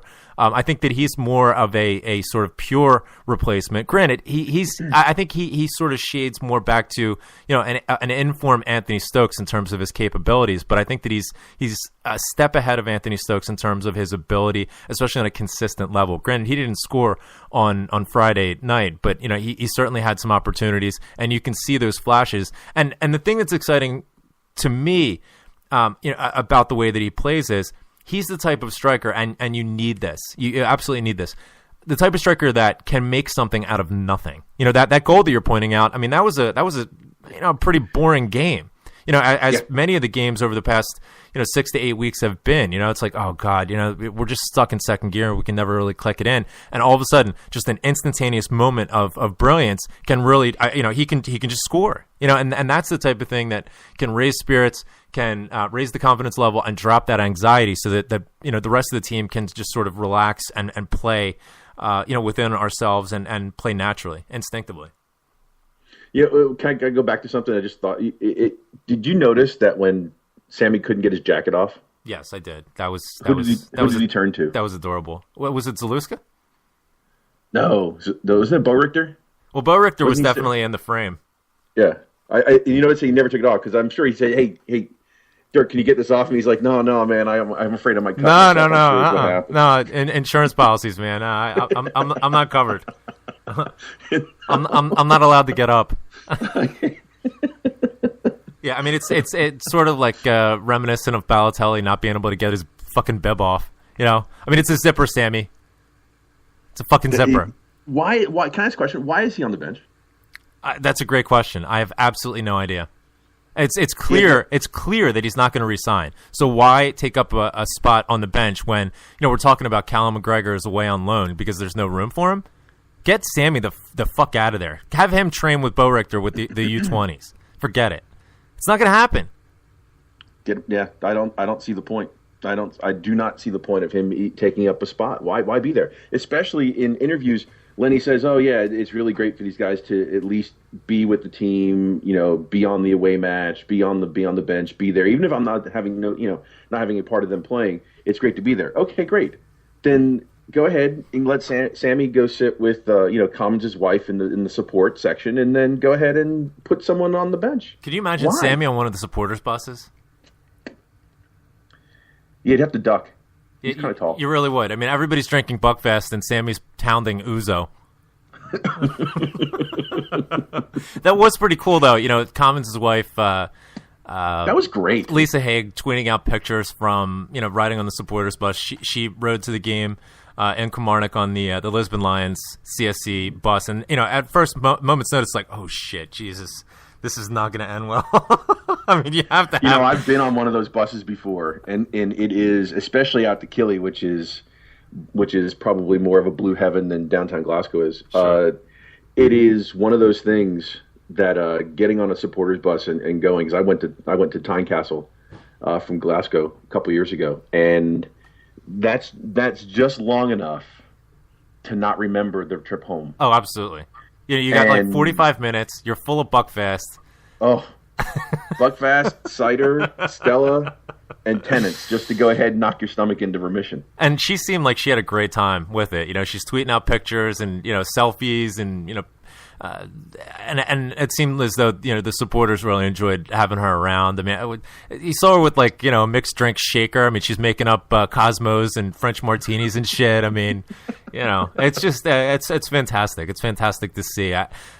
You so rarely get a sense for what the players feel about the club that they're playing for, you know, or you so rarely get a sense that the players are in tune with the supporters and you know, just want to get involved in the community and just be part of it and be excited about being part of it. And you certainly get that with Commons and his missus. You know, it's a lot. Did you hear her interview with Billy? With Billy Noel? Yeah. Oh, it was fantastic. Yeah. Fantastic. That was great. Yeah. That was great. I mean, she's talking about her 3-year-old singing Celtic songs before the game, wearing Daddy's jersey. I mean, how fantastic is that? You know, there are a couple of kids from Derby, you know, in England. They don't have any Celtic connection, you know? I mean, they didn't grow up singing rebel songs, you know? And it's just, it's phenomenal to see. It really is. Yep, it's great. I'd listened to that when I was on my honeymoon out in Hawaii, and it was just one of those things sitting on the beach laughing my ass off. My wife looked at me going, "What's the matter with you?" I'm like, "Nothing. This is really funny." Yeah. And it was really. I mean, I thought it was really good. To me, that's that kind of. I don't want to go all House of Cards. Oh, you are so obsessed with House of Cards now. It's not even funny. I am. Oh my God. I'm going to start calling you Little John. Oh my God. Anyway, I don't want to say that it's all a planned thing because you could just tell that she's really, really like she's putting on an act. It's not yeah, but why? Yeah, but why would she? I mean, he doesn't want to leave, and they don't want to leave. Yeah, and, but she doesn't need to do that in order for him to stay. No, all he needs to do is score goals. You can tell it's genuine. I think. Yeah, no, that's what I mean. I agree. I don't get any of that. I don't get any of that saccharine feeling from her. I get a true vibe from her that she actually enjoys what she's doing and where she's at, and that to me that's really cool because I mean, consider the difference between her being here and enjoying it versus Kelvin Wilson and his wife not wanting to leave Nottingham. You're listening to the dulcet tones of Dr. J. We have the birds chirping in the background. That's lovely. What's the temperature right now in Myrtle Beach at the Myrtle Beach Ball Deep CSC? Probably about 60, which is about 21 degrees Celsius. Yeah, something like that. And I'm outside in pair of shorts and t-shirt. Oh, lovely. Good. Oh, good for you, Christian Bale. It's going to snow here tomorrow. This is bullshit. Snow? What snow? I love snow on television. You're such a dick. Rev, are you there? Yeah, I'm here. All right, fantastic. Hey. What I want to everyone's going to speculate as to what Rev was doing. It's medication time. What were you doing, Rev? Using the facilities. Oh, okay. Is that what the kids are calling it these days? Hi, Amy. Cigarette break. Rev, let me get your thoughts on another topic that came up this week. Aiden McGeady seems to be all over the press. He was interviewed on Celtic TV. Let's not kid ourselves. He's an Everton substitute, and who hasn't played for Celtic in several years. I was never the biggest McGeady fan. I liked the way that he played. I thought, it was interesting. It was exciting. Love watching the tricks come off and everything like that. But he always seemed as though he was a self-absorbed prick. I'll just throw it out there. I mean, I just everything that we're talking about with Chris Commons, you never really got that sense about Aiden McGeady when he played for Celtic. It was always about Aiden McGeady specifically and personally and nothing else. He comes out this week and says that, many of the supporters now are missing having Rangers in the top flight and hopefully they'll be back because it's not the same without them. which drew the ire of many supporters. How much credence do you put into the comments from Aiden McGeady, given the fact that he did play for Celtic and he came through the ranks at Celtic, and that is it is what it is. But for me personally, I think that he's always been a bit self-serving. I'm not really sure what the relevance is of any of his comments. I mean, if you ask Mark Cross the same thing, he'd be like, "You mean Sevco?" I mean, Right. Does anybody give a shit what the hell Andy Hinkle thinks about Rangers dying or whatever? I mean, who gives a shit? Your thoughts? No, yeah. I gotta, full disclosure, say that's when I really first was able to get into Celtic and stuff. He was probably my first favorite player. When he was shagging Gordon Strachan's daughter, apparently. Was he? I didn't know that. Allegedly. Okay. No, he was the first player that that I really kind of latched onto, fanboy status, whatever. But after that, as time grew on, I guess maybe becoming more involved, I could see what you're saying. I also had a friend from Moscow who, he's a Spartak Moscow fan, and, after they got McGeady, so he was a big McGeady fan on that end, so we kind of nerded out a little bit about him. But, I mean, yeah, are the comments he's making necessary? No, and you're right, if you ask the bishop of Twitter, his comment or his thoughts about Rangers, he'd be like, "Oh yeah, Sevco." We need to get him on the show. By the way, that'd be nice. We need to start a campaign to get Mark Crosses on this show. But no, I mean, yeah, I don't know what the point of the comments are if he's trying to stay relevant. Well, I mean, the Glasgow media is obviously going to ask him. I mean, they're frothing. I mean, they're full hot on the whole, let's get Rangers back into the top plate, even though they were liquidated and they're dead now and they're actually Sevco at this point. So let's get Sevco up there because, it's the tribute act. I mean, they're obsessed with it, and they'll ask anybody and their dog who they think they could get that sort of reaction out of, and he played right into it because he's a moron. So, yeah. He's a moron. No, and he's still... I mean, he's fairly young, right? What's he, 20, 25, 26? Or is he older than that? He's 27, 28. I mean, he's getting a little bit on in years. And he plays for Everton now. I don't give a shit. Really. I don't care. What's he going to say? He's sitting there next to Naismith. Of course they're going to go, "Oh, yeah, I remember those old days. That's cool. Let's talk about that." I mean, I could see if he was still, ingrained and, he'll pop up at a Celtic game and you'll see him, out and about in a scarf or, something like that. Some sort of connection, not just this was the team that made him the player or his first team, you know what I mean? But if it's he actually is a dyed-in-the-wool Celtic supporter, that's his club that he follows, then I can maybe see, and then I'd respectfully disagree with him, as there are, we see it on Twitter, how many times people saying, "Oh, we need them back," which we don't. But he's a panty wetter. Aiden McGeady's a panty wetter. He just reminds me of these people. I mean, and he reminds me of these people that want to come out and speak on behalf of the entire support. Oh, well, I'm sure that, everybody was really happy when they got demoted, which they didn't. They died, and they came back as a new club starting at the bottom. That's the reason why they did that. Nobody gets demoted 3 divisions. Right. You die, and then you start from the bottom. That's what happened. But, he wants to come out and speak on behalf. Oh, everybody was unhappy when they got demoted, but they probably wish that they were back right now. No, we don't.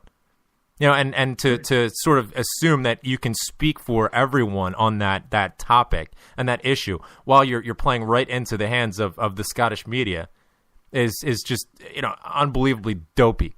Dr. J. That was Chris Sutton the other day too. Remember Chris Sutton's article in or his own op-ed in the Daily Ranger was, I don't care what you say, Celtic is worse off because they're not there. Listen, I get the fact that he played in those games, and was there anything like it? No. Okay, great. I've been to one of those games. There's nothing like it. I get it. The issue is this: do you want to go backwards? How many people are at Celtic Park right now for a final between two teams that are not Celtic or Rangers? There's 60,000 people there. And does it mean, that Scottish football is going backwards because Rangers are not at the top? No. It doesn't mean that at all. Achilles finally going forward. Dundee United are forward. Their debts are going away. What do you get when you have someone who artificially inflates the price of football by borrowing money they can't pay back? Exactly. You get other teams that try to play catch. Yes. Exactly right. Exactly right. Makes no sense. It was an epidemic that really just was a stain on Scottish football for 2 decades. And now that it's gone, you're seeing a revival. And it's not happening overnight, but you are seeing incremental advances. It's a great point that you point out, Dr. J. The final that's taking place, unfortunately, without Celtic at Celtic Park just now, you're seeing a revival within clubs like Aberdeen, Dundee United, where the attendances have not retreated. They've gone up. Interest is increasing, because there is more competitiveness. There is more integrity to it. Yes, Celtic has far more funds to work with, and rightfully so. They have a much larger worldwide fan base. They have a massive stadium. They're a perennial Champions League presence. Those clubs are they have the ability to get into the Champions League now. Is it a tough road to hoe for them to get into it? Yeah, but it's every bit as tough as it is for us, and we're doing it. And they have every bit of an opportunity to do the same. So this whole idea that we need them back. I mean, we've done this to death, and yet we still have former players who, you bring up Chris Sutton. Chris Sutton was a phenomenal player for Celtic, and he scored amazing, incredible goals against them when they were still alive, and we thank him for that. It was some amazing memories that Chris Sutton brought us, and John Hartson is equally guilty of this. But they're not. Don't talk for me. They're not. Don't talk for me. Exactly right. I mean, they're not Celtic supporters. They played for Celtic and they support the club because of that. But they're not supporters. They didn't grow up in this environment. They haven't been sort of plagued by this environment, and they've been swayed and biased by the very media that they now work for. Mm-hmm. And so to have them pontificate about what we're actually feeling is the very basis of arrogant fuckwittery. I like Useless. that word. Fuckwittery. Nice. I was hoping to make that a new drinking game. Let's make that a new drinking game. Let's see if Paul can go ahead and put that on the show and say, "Oh, what was he thinking? What such fuckwittery?" And then drink. I mean, we could do that every time you see Sammy on the bench or Bo Richter comes in. What fuckwittery is this? Could you imagine that you have a double bomb? It would be like, what fuckwittery after he shoots the shoot? That would be like drink shot. That would be do a shot and then fall on the floor. Do a shot and then hit yourself in the head with a remote. But anyway, I don't understand what their point is. I mean, if you I dare I say that use the phrase if you know your history, but if you go backwards and you look into the 80s, Rangers didn't win shit in the 80s, and they were still around. They still had their people, and we are what they are, and whatever. And but you still had Aberdeen do well, Dundee United do well, and you have all these teams that did really, really well.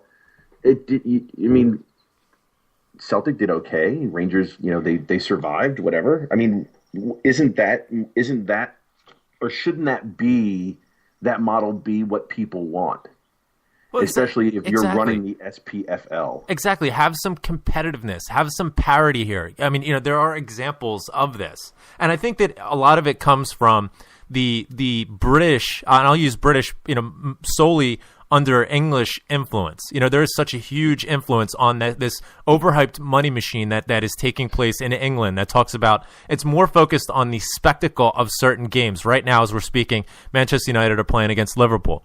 And, sort of the roles are reversing at this moment where Manchester United are in retreat. Liverpool are, to a certain extent on the ascent once again. But it's not about the league and the competitiveness of the league in general. I mean, yesterday I watched some of the Crystal Palace Sunderland game, and I wanted to jump out the window. It was absolutely awful. It was probably one of the worst games I've ever watched in my entire life. And you want to talk about, the fact that Scotland isn't, it's not interesting anymore.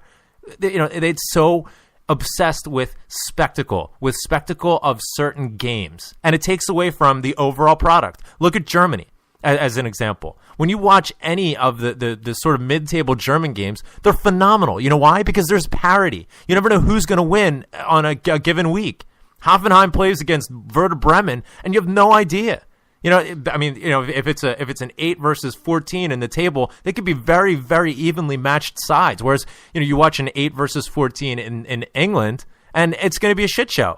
Or some of the bottom of the table sides fighting it out. Where it should be. That's because there's only 5 points between a number 11 and number 24. Well, and it's a similar dynamic that you have in Scotland just now. Or 20. It's just ridiculous. Between 18 and 20, but. It's 24. 24 to 31 or something like that. 31 points down to 21 points at the bottom for Fulham. I mean, Jesus Christ! I watched the game the other day, and I swear to you, I almost wrote to the EPL and said, "Can I have my 2 hours back of my life you just stole from me?" Those games are just boring as shit. I'd really rather just go ahead and put on a dodgy stream and watch an SPL game if I could, if they would air some of them anymore. Well, yeah, but, I mean, if you have a competitive game, with like Dundee United playing against, Inverness or St. Johnstone or something, where only, maybe at max 8 or 9 points separates them, and you're fighting for the split, or it's far more competitive and it's far more energized than, these EPL games where they're just sort of, a team at home is just trying to nick a point against like the bottom of the table side in their league. And nobody gives a shit because there's no spectacle attached to it. But everybody forgets about that because the EPL is represented by the top 4. And there's that big spectacle of the top 4. And Scotland doesn't have an equivalent right now because there isn't that, Celtic versus Rangers element anymore. Well, I'm sorry, but who gives a shit? Like, seriously. When you're talking about the overall product and having a long-term perspective vision and sort of raising all of the teams at a certain level, that sort of spectacle, that Celtic versus Rangers, keeps everybody else down. So why do we need to sort of artificially supplement Rangers coming back at the expense of all the other teams? It makes absolutely no fucking sense. But this is the mentality of the people that are in charge of the game in Scotland. And then, we wonder why the game is being stunted. The growth of the game is being stunted. Makes absolutely no sense. I think it's the same thing, Graham. I think it's the same thing that as you talk about what McGeady said, or you talk about what Chris Sutton said, it just becomes a history lesson. I understand what the history was. I get it. I've lived it. I've seen it. I get it. I understand it. It doesn't mean that you can't go forward. I used to love having my Nokia phone that was a little brick. I don't have that anymore. Okay, life's moved on. Yeah, exactly. Life's moved on from Nokia, guys. I used to have an Xbox. Now it's Xbox One. I think things move on. Moving on, even companies change. Someone go find me a Mercury, or go find me it just they don't. It's crazy. Don't bring this up anymore. Just move on. It's done. I mean, they're done. The best way I heard it put one time was somebody saying like pining for the Glasgow Derby was something about thinking back to like, oh, those parades with soldiers during World War II before they went off to war had a lot of pageantry and excitement, but there was a war going on, and people don't think about the people dying and all the bad shit associated with that. They just think about like, oh, look at that cool parade happening. You know what I mean? Like, you think about the few good parts of it, but there's a lot more worse that happened than, just the tip of the iceberg that you're kind of romanticizing. Listen, if you need to artificially sort of inject a storyline, a spectacle into it at the expense of integrity, what are you left with? You're left with the WWE, because that's exactly what the fuck they do. The SPL or SPFL or whatever the fuck it is. I mean, it's kayfabe. That's what it is. They need a heel and they need the hero, and Neil Doncaster, fits the Vince McMahon role. Yeah. Instead of letting it play out. Superfly Snuka. Yeah. That would be St. Marin. That would be Jim Goodwin. Jim Goodwin's the junkyard dog. The junkyard dog. And Chris Boyd is playing the role of Hacksaw Jim Duggan. Nothing. You say Chris Nothing. Boyd again. Wow. Was that not the funniest chant during the game? You're just a fat fucking zombie. Fat fucking zombie.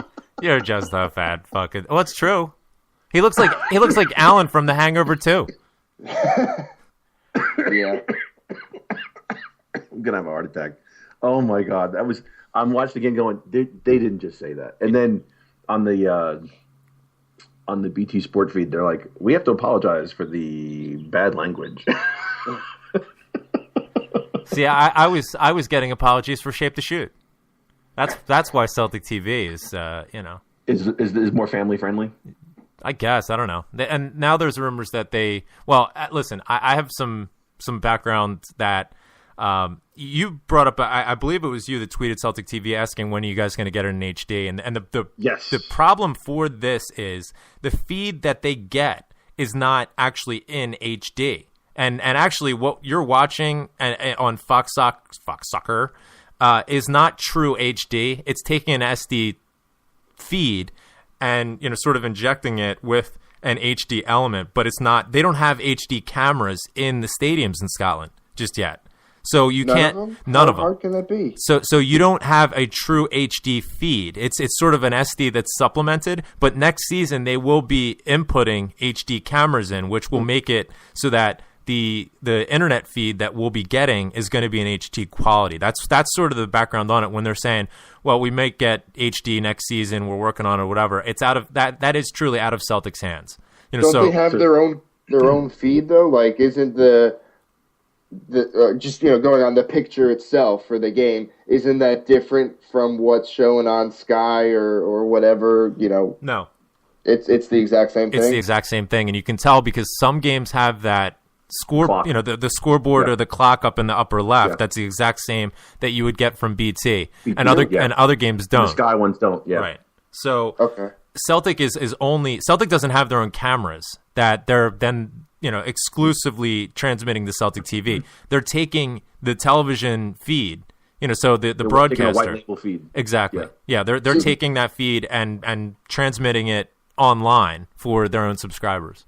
Okay, because over here with MLS, it's up to the individual teams as far as I know. I think now it's become more widespread that it's the league itself. But I remember just using, for example, when the Red Bulls played at Giant Stadium, there was no HD, but when they moved to their own arena, they bought their own HD cameras for the game. And it's a bit of a different expensive stuff. It is, that's exactly. Stuff. And it's a bit of it really is. And with that and that's the point that makes it a bit different where the MLS is still relatively a young league. I mean, it's going up into about 20 years, believe it or not, that the MLS has been in existence, and it's been a very sort of cautious and planned out ascent for the MLS. They didn't have a huge injection up front of funds and investment to get the type of things like HD into every stadium. So they sort of took it step by step with it to the point where now you're seeing all sorts of cash injection into the MLS.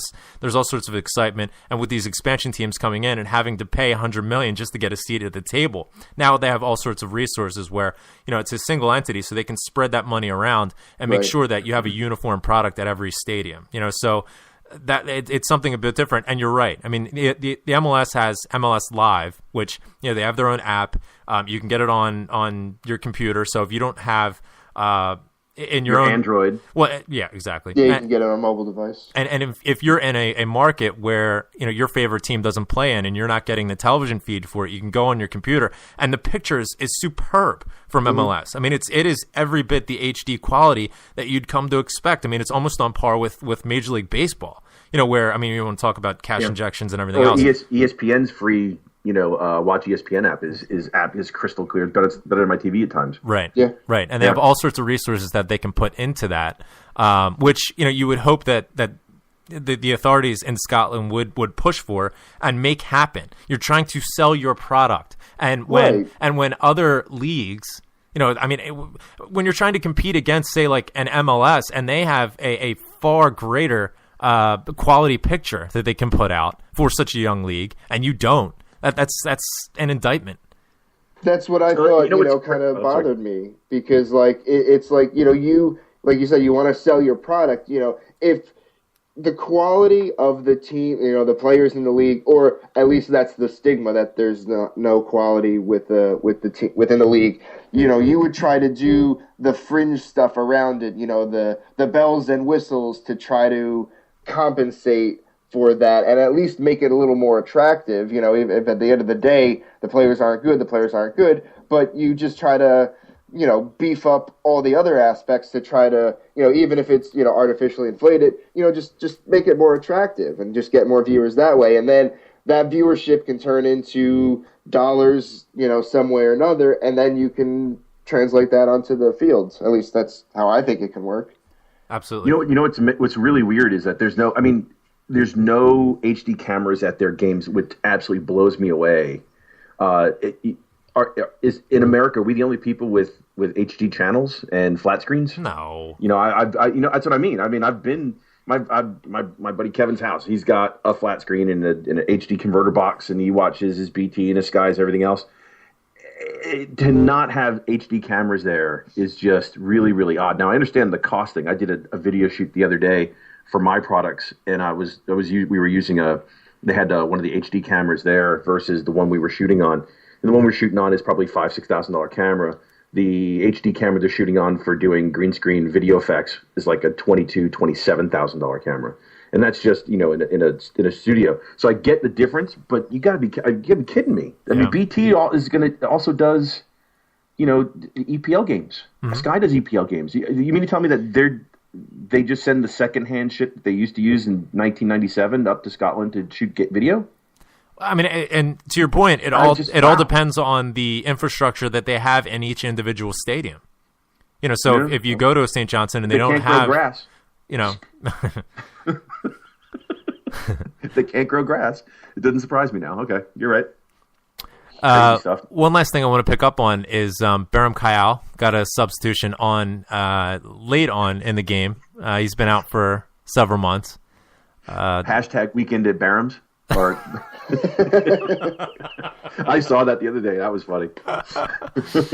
His Instagram feed is good crack. I mean, the guy spends more time on vacation than George W. Bush. But Paris looks really nice this time of year. What can I say? It does, and his wife is absolutely stunning. Oof. But this has been something that's been developing in terms of his career for quite some time. He had a fantastic debut season, and even on into the second season, you think back to that game against the now dead Rangers, where McCullough came in, studs up, and essentially ended his season. Just a completely debilitating game and just a filthy tackle. And he's never really had the opportunity to come back and get a lengthy run into the side. He gets a couple of games, and it seems though he picks up a knock, and then he's out for several weeks. And even the season before, Graham, remember all we needed was a point against Aberdeen. Yeah, and he broke his wrist. Yeah, and exactly, and it begs the question, and we talk about the ability for some of the younger players to break in when you have an established player there. I mean, Baram Kayal was never going to get in ahead of Victor Wanyama and certainly Joe Ledley, and he was finding his playing time rare and sort of sparingly, even in cup ties and some of the early round cup ties. We see him subbed on late on, in the game there, just coming back from yet another injury where he had an ankle. I think it was a high ankle sprain, to be specific about it. But he had some issues with his foot. What does his future hold? Does he have a future at Celtic? Is he going to be good cover? I'm under the impression that he's not on huge wages. He is under contract. But is this the type of thing where we would try and sell him? Or, where would he go? In my opinion, his only outlet, if he leaves Celtic, is going back to Israel. That's what I was thinking, yeah. I don't think we sell him. You know why? I think we enjoyed the relationship between I think Celtic enjoyed the relationship between his manager and the manager's clients too much. Doo-doo. Doo-doo. His manager, his PR guy is whatever you want to call him, his agent. Doo-doo Dahan. He brought us FA and Mir. I believe he brought us Victor as well.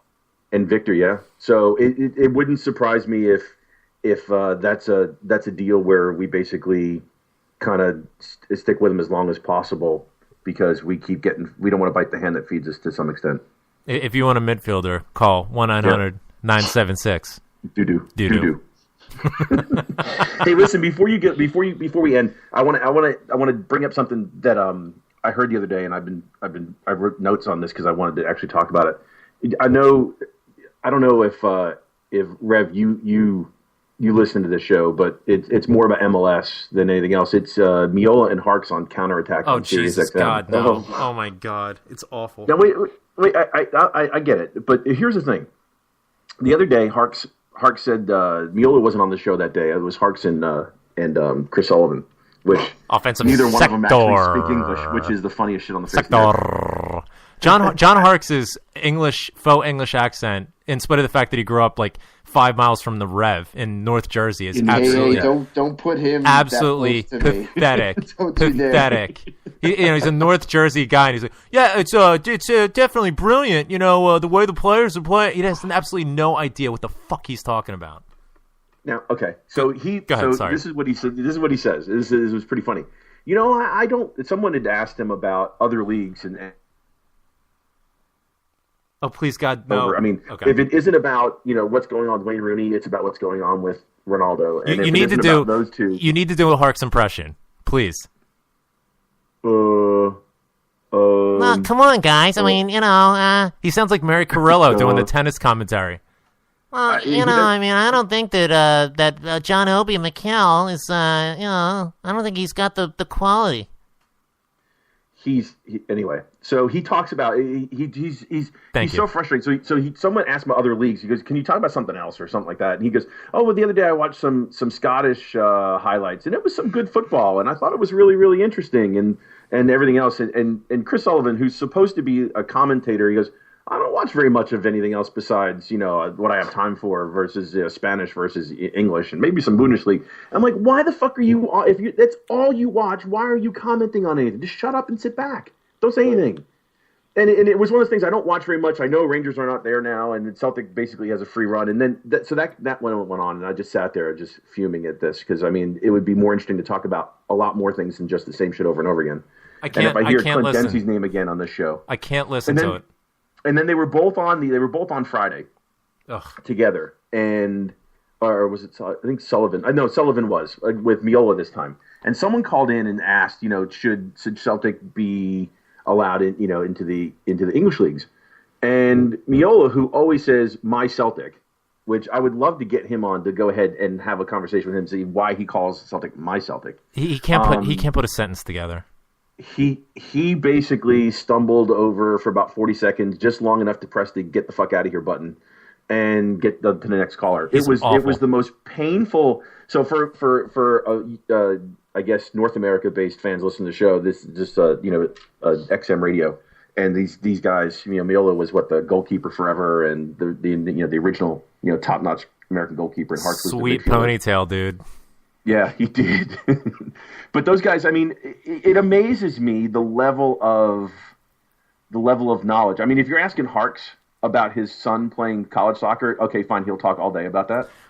You're exactly right. But Jesus Christ, can you talk about something else? There is give me some fair stuff. The point that you're bringing up, which is exactly correct, is that it is so clear that the American pundits that they have on that show do absolutely zero to prepare for the show. It's like they show up.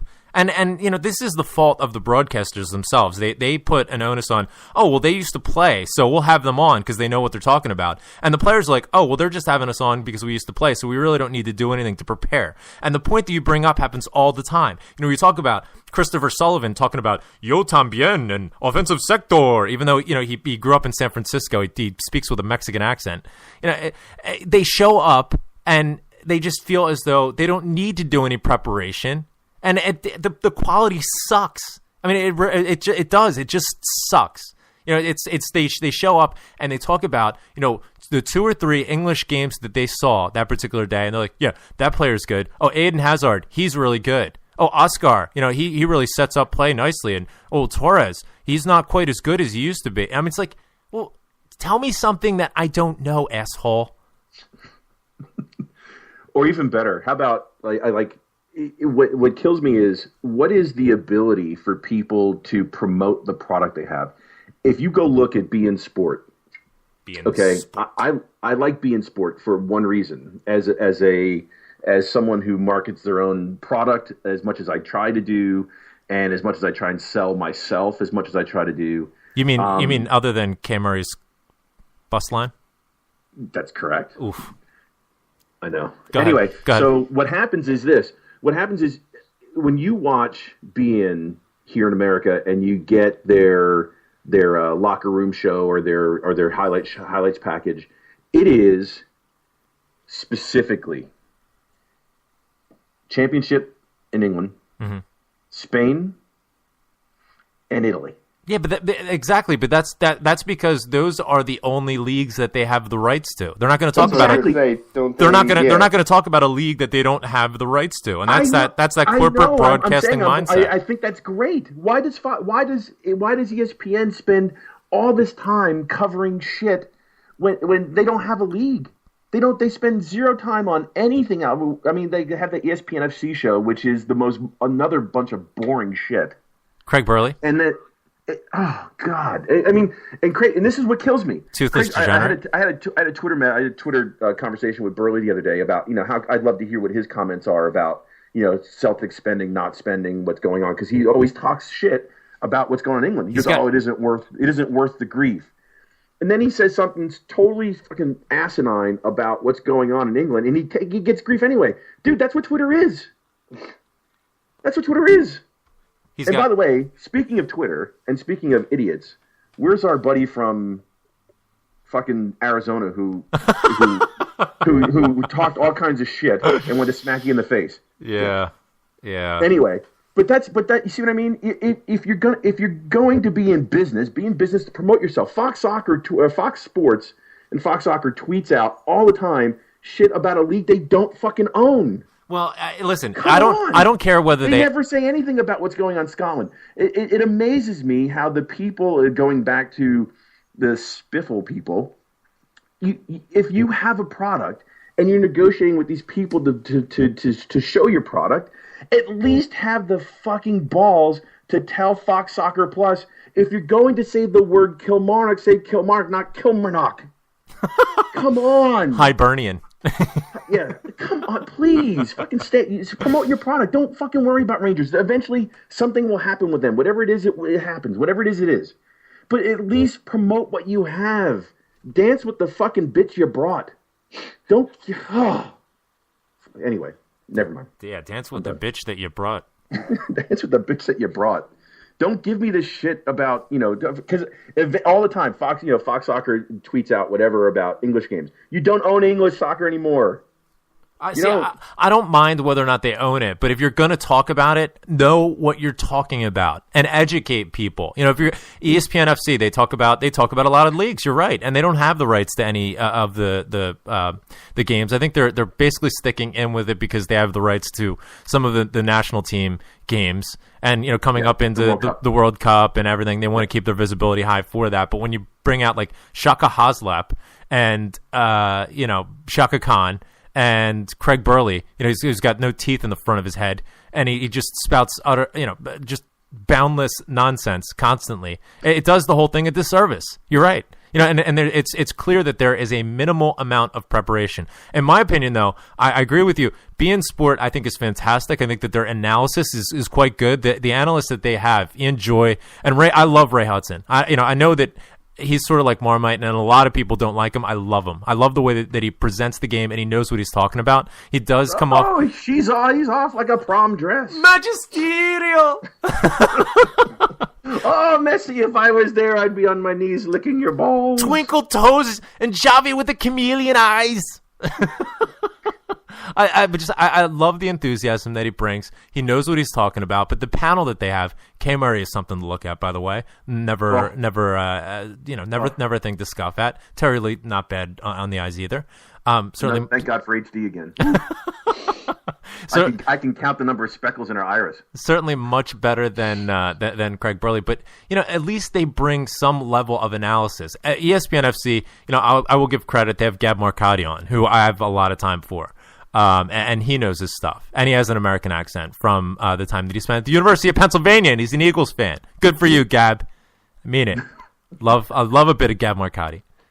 But you're right. I mean, there is a vacuum there, and there is a gap, and specifically with the Scottish game, they are so fixated on bringing back Sevco, or bringing Sevco up rather. They can't bring him back because they never were there in the first place. They're so fixated on recreating that spectacle as if it's like this panacea. This everything will be right in the world once again when they come back. Well, you know what? I got news for you. The Scottish game was going down the shitter when Rangers were still alive. So bringing Sevco up, the tribute act, isn't going to fix all ills. I mean, it's going to take us right back to where we were when the league was going down the crapper in the first place. So it's a crisis in imagination, in vision, and awareness. I mean, there's ineptitude, and combining with the ineptitude is deceit.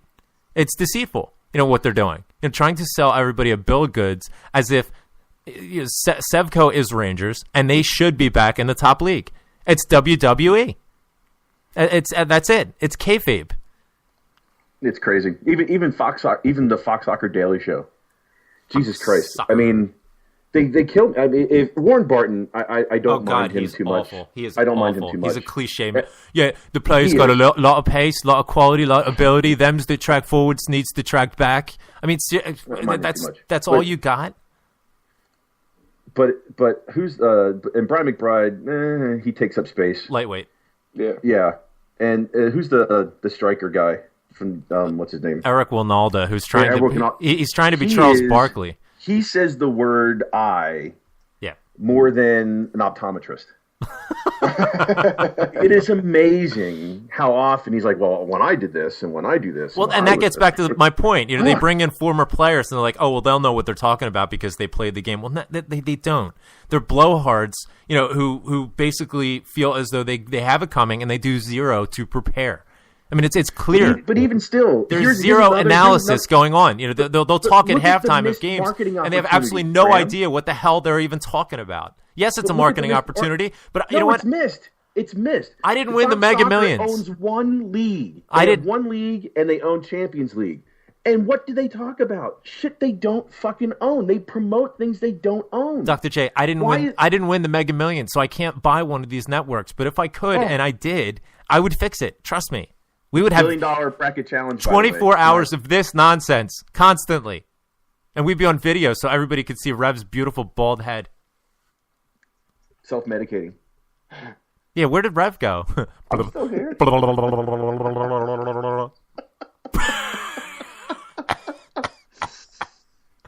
By the way, I wish I was in Philly today. Me too. I don't care if it's snowing or not. Me too. Seamus, John Joe, you guys.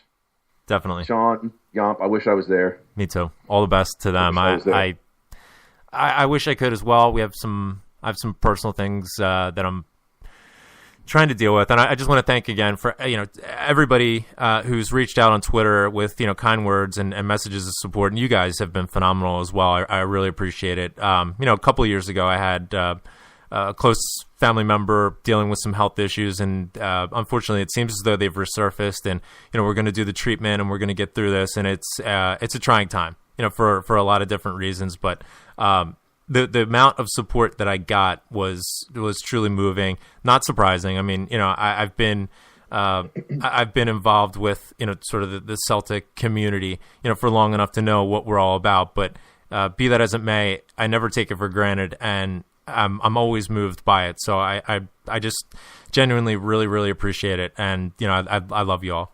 I love you. I love you, Dr. J.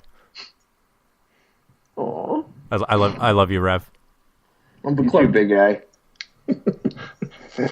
Okay, fantastic. So on that note, on that bombshell, I love Lamp. The convention's coming up, and it's only so it's about 3 months away here in early June in New Orleans, and unfortunately, the events that have sort of developed with me recently mean that it's basically going to be impossible for me to get down there in June.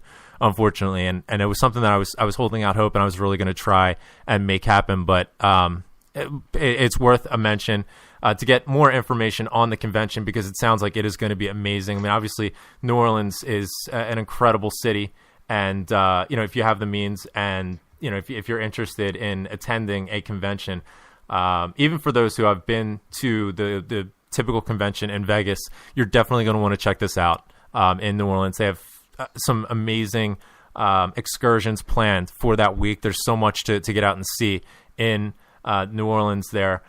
For more information, you can find the New Orleans CSC on Twitter at New Orleans CSC, oddly enough. And you can also go to New Orleans CSC. I believe it's neworleanscsc.magix.net for all of the itinerary and the information. You can also find them at neworleansceltic.com. I'm actually going to be in New Orleans the first weekend of April. Let me flip my Celtic calendar. So it would be April 5th. We're playing against Dundee United. It'll be a 7:45 game, 7:45 a.m. here on the East Coast. So they're on Central Time. 6:45 there, yeah. That's going to be rough. But I will be there. I've been talking to some of the guys from the New Orleans CSC, so I'm going to be at that club, and we're hoping to do a live show from the New Orleans CSC there on April 5th. So we'll get an opportunity to talk to some of the guys there, and it's amazing. Out to the Fins, right? Finn McCool's. Finn McCool, Yeah, there you go. Yeah, they're easy for you to say. A lot of there's a huge story behind that club, and obviously the city itself. But with Hurricane Katrina, what is it? About 9 years ago. It's coming up on 9 years this September. Doesn't seem like it was that long ago, but I mean the whole city was just absolutely destroyed, including Finn McCool's, and the guys from the club essentially rebuilt that entire bar themselves. They rebuilt their club, the bar, the infrastructure there. Paul Larkin, the great Paul Larkin, has blogged on this. Some of the backstories there. Stephen Holzenthal, one of the members at New Orleans, his wife went into labor.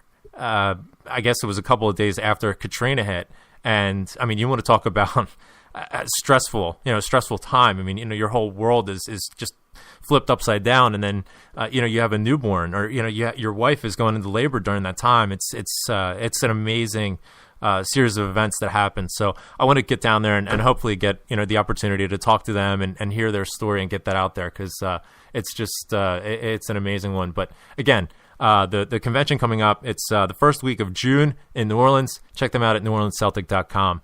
Fantastic stuff there. Boys, good stuff. 3-0 Friday. Another 3 points. Yeah, I'm looking forward to how the rest of the season is going to play out. Like, I didn't realize we could potentially, if we win out the season, we'd set the Scottish top flight record, which is, I guess, maybe that's what we have to look forward to this year, I mean, I don't know. I think that a lot of the attention that's gone into these sort of not individual, but these team record accolades has perhaps detracted a bit. Especially with team selection. Neil Lennon has been hesitant to play some of the kids. Everything that we needed to win this season, we've won. And do you really think that? Okay, we win out the rest of the season. That's fantastic, and we break the points record. But I mean, what difference does it make, really? No, you're right. I mean, that's what I mean. I'm not going to be heartbroken and really dejected if that doesn't happen. But I mean, we don't really have a goal anymore. I'd rather us see some of the young players than break that record. To be personally, right? No, yeah, because that's a short-term goal. That's literally just this season. Whereas if we bring in younger players, that can have positive effects, down the road a couple of years. But I don't know. Obviously we want to win and we play to win, and that's the whole point. So it's kind of a self-serving goal anyway. But I don't know, just a little something to keep in mind, I guess. Dr. J, would you rather see us break the points record? Rev brings up a good point, and this is something to consider. Would you rather see us break the points record, or would you rather see some of these young players come in? Would you rather see a Tadic maybe getting a run of games, even as a substitute? Would you rather see Balde? I mean, free Amito. When are we hashtag free Amito? Yeah. When are we ever going to see Amito Balde? I'd rather see some of these players get a chance and show what they can do at the expense of perhaps breaking the points total. And let's be honest. Just because some of these younger players are coming in doesn't mean that we're throwing away the points total. I mean, we could very well still do it, but I'd rather us not sacrifice the opportunities for some of these kids to see what they got. Your thoughts? Well, you can look at it two ways, Graham. I mean, last year Celtic did okay, we'll call it, in the league, and got grief because they didn't score 100,000 points. This year they're doing well in the league, but they have not done well in cup competitions, so they get grief for that. So, to me, this what we're doing is nothing more than, in considering our resources and where we should be, it's nothing more than just how quickly can we get to seeing who our Champions League team is. Exactly. That's more important to me. That's more important to me. Even in the short term, getting set. And Neil Lennon keeps talking about this. We have to see what we have because the Champions League qualifiers are going to come, fast and furious. That's no less true now because we have the points record in sight. I'd much rather us prepare for that, give certain players a rest, see what we have, than break a points total. That for me. Listen, the only thing that's left on Neil Lennon's the monkey on Neil Lennon's back, if you will, and I mean there have been these sort of monkeys on his back since he first started. It started with, he can't win the big games, and he can't win the league. Well, then he can't qualify for Champions League. And then now he can't win the small games. And now, the last thing that he has to prove, essentially, that's going to, just remove all of sort of this weight from him in terms of the legitimacy of his accomplishments. I guess that's probably a poor way of putting it, but you know what I mean. In terms of sort of freeing him up from this ultimate criticism is winning the treble. That's it. Domestically anyway. Our number one goal is to get into the group stages of the Champions League and have the infrastructure to advance in the Champions League, or certainly at minimum get into the Europa League. And I think that we'd be very competitive in a certain dynamic in the Europa League if we had certain players that could do the job, i.e. striker. That is one thing. But Neil Lennon's already done that. And the one thing that he hasn't done, he's won the double, but he hasn't won the treble. And that's something that, especially in light of the fact that everybody wants to detract from the gravitas and the legitimacy of the achievements that Celtic has because there is no Sevco or Rangers or whatever. People want to point out the fact that, in the absence of Rangers, they should win the treble every year. Maybe that's an unfair charge to levy, but it is one that continues to be levied. And until he does that, these allegations and these assertions aren't going to stop. So, given the current point in time, we're out of both competitions. We have the league wrapped up at this point.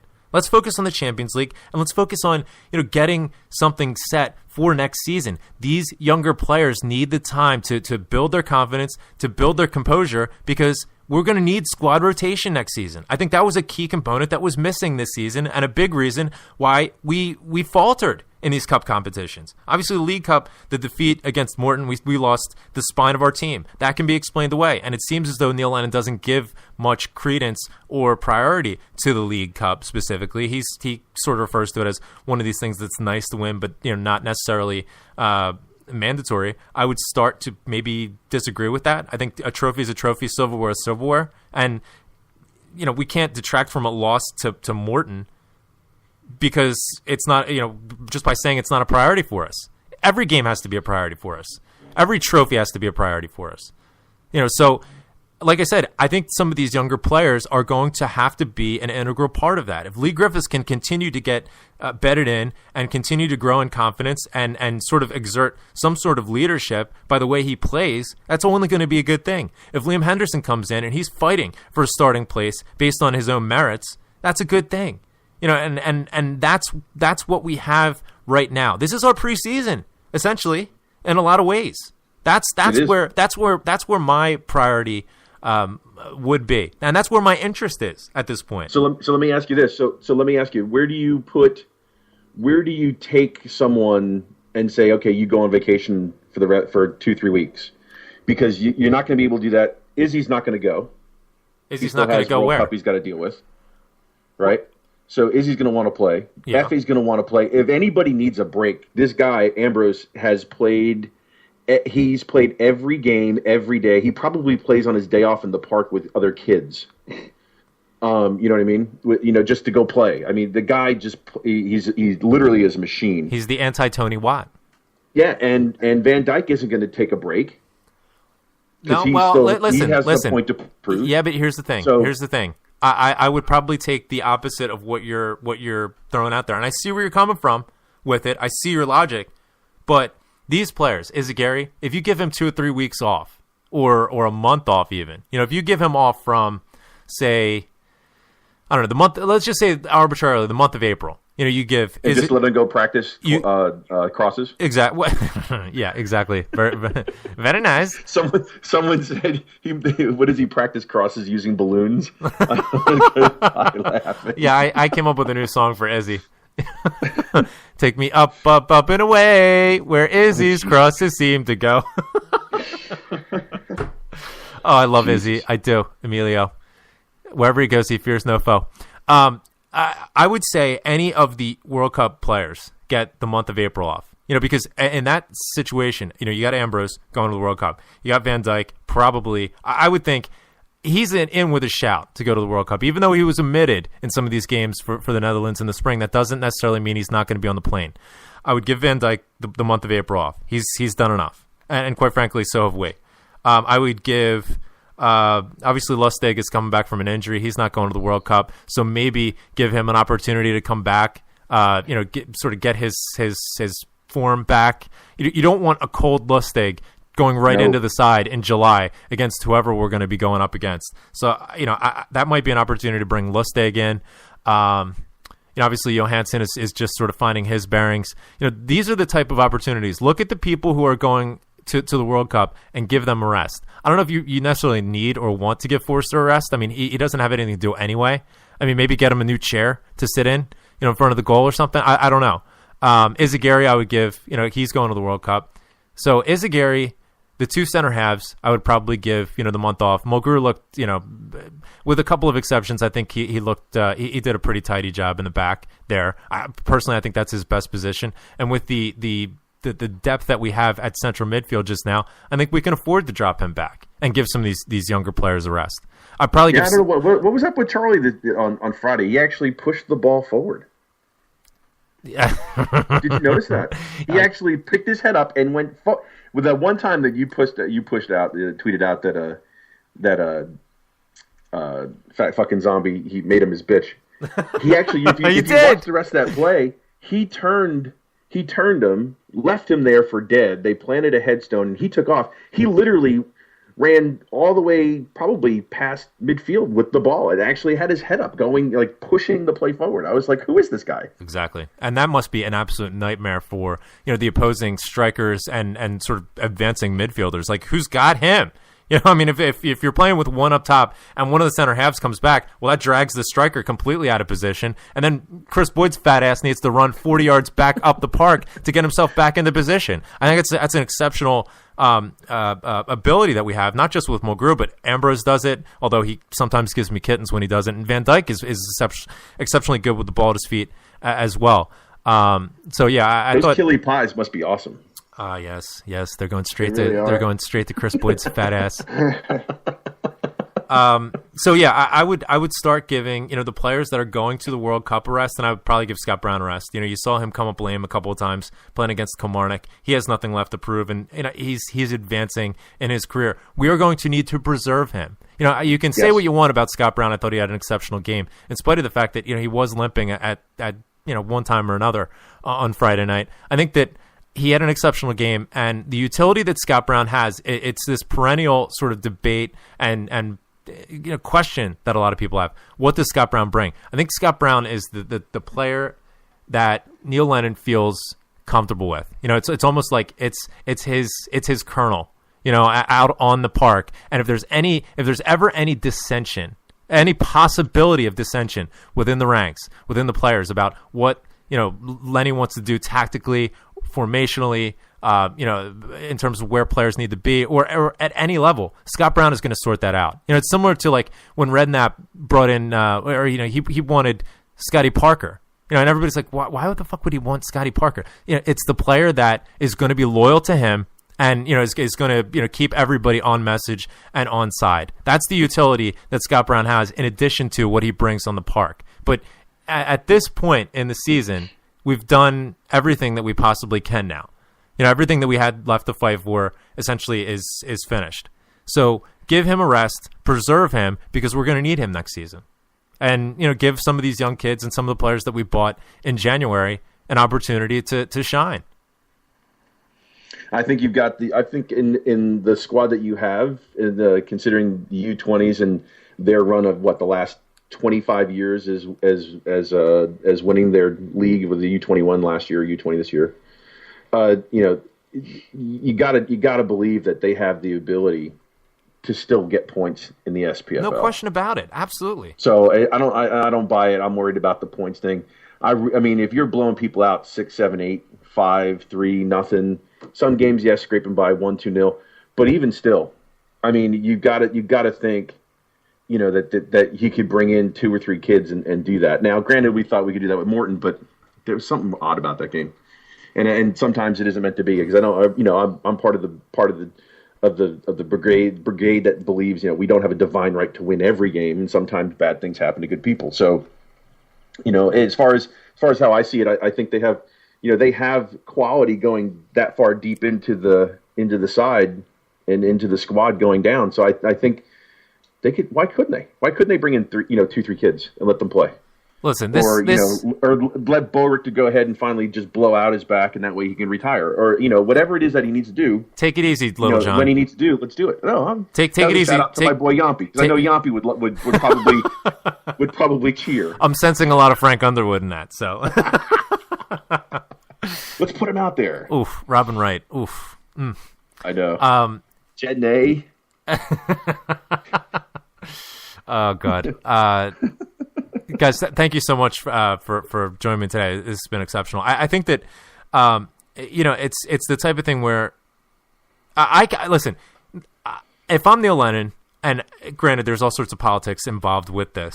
In terms of what he can and can't say, throwing the board under the bus or so on and so forth. I think he's still, to a large extent, is a company man, and he absolutely has to be. I mean, let's not kid ourselves. He is under the thumb of Peter Lawwell and the powers that be, and I don't want to get into that. But the real reason that we struggled on the early part of this season, and the thing that I'll point to specifically with Morton, is that we had the spine ripped out of this team. This was a rebuilding season. Regardless of what Neil Lennon wants to say, this wasn't the type of season where we had a nucleus, it stayed intact, and we just needed to add a couple of pieces here or there. We lost some of our most vital pieces. Wanyama goes, Gary Hooper goes, and it's just impossible to replace players like that. And the model that we're using, we have to have some sort of lag time to rebuild, and that's what this season was. We lost Ledley, but I think that we did an exceptional bit of business in January. In hindsight, reflecting, I think January was a very, very good window for us. I think Johansson was an exceptional purchase. We haven't seen for Johnson just yet. Hopefully, he finds his way. If he's stuck in Waverley Station, hopefully, he finds his way on onto the train that gets him back to Glasgow. Our thoughts and prayers are with him. I think that Lee Griffiths at this point has demonstrated to be a great purchase, great value for money. Certainly domestically, if not Europe, on a European stage, I would still prefer that we'd buy a striker, a top flight striker, in the summer, so that we can certainly dramatically increase our likelihood and our chances of getting into the group stages of the Champions League. But we don't have that same sort of dynamic in terms of rebuilding. In my heart of hearts, I'm actually starting to think Van Dijk isn't going anywhere, and. We haven't talked about that yet. And his agent coming out and basically saying, "Oh yeah, he's gone." And we will. I don't want to talk about it just yet because it is still developing. Let's let that sort of situation breathe. But early doors, I'm starting to think he's not leaving. I think that when you see these types of things coming out from an agent, it's more along the lines of the agent starting to get antsy because there isn't that sort of attention just yet. And stirring the pot. And the agent wants to sort of stir up the interest that he feels like he's not getting and should be getting for his player. The agent doesn't have an interest in necessarily the player being in a position where they can succeed, mature, and thrive, grow. Exactly. Yeah. That's not the agent's remit. The agent wants to get the player the best deal that they possibly can, get a bit of money on the transfers, and get the player as high of wages that he possibly can. And at this moment, obviously, I think that Van Dijk would be better served by staying another year, i.e., in the Wanyama situation. If he was that good this season, think about how good he's going to be for us next season with a more congealed side that can, have an extended run, perhaps in the Champions League or, in the Europa League, if nothing else. I think that's going to serve him in better stead long term. And I'm not 100% sure that there is the attention on Van Dijk just yet from these top tier upper echelon sides, not just in England, but throughout the continent for some reason. And I think that another year is it's gonna do a world of good for him. So, in a similar sense that, using American sports as a comparison, the type of player that comes out, college basketball, plays a year, has a pretty good year, actually has a much better year than most people are giving them credit. And, the projections are they might get drafted late in the first round, maybe early second round, stay another year in school, and get some more experience, get some more visibility, so that the next season you're going to go up and you're going to be a top 5 pick, for that. I think that there's a very similar sort of analogy there with Van Dijk. He stays another year. As compared to a couple one and dones that have recently left Louisville and not really done very much. Exactly. And that doesn't serve anybody by getting, a quick payday when except the agent. Right. Exactly. Yep. Except, for, maybe making a few bucks and that's it, so, I'm starting to become more confident that Van Dijk isn't going anywhere, and that's good news. And, quite possibly the same thing for Forster. But a lot, like I said, a lot is left to be determined. It's still early doors. We're not even, within sort of, viewing distance yet of the window, and a lot can happen in between now and then. So it's something to keep our eye on. But in the meantime, boys, we've done over 2 hours. It's been fantastic. Thank you so much, Rev, Dr. J, and thanks to Yampi as well. Again, hope all the boys, the parade in Philadelphia is just kicking off from JFK, John F. Kennedy Boulevard, oddly enough.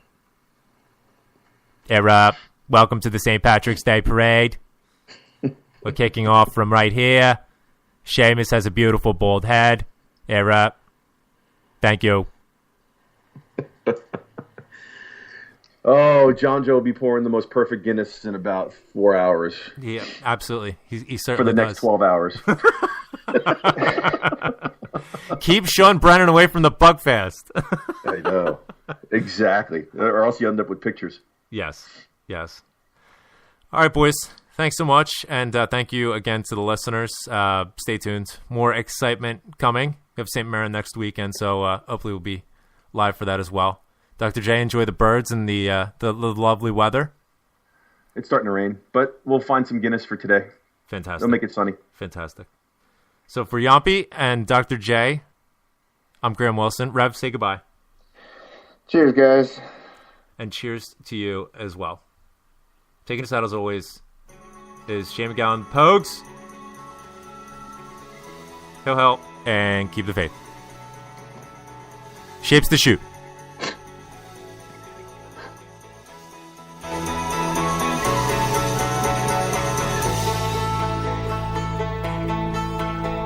The island, it is silent now, but the ghosts still haunt the waves. And a torch lights up a famished man who fortune could not save. Did you work upon the railroads?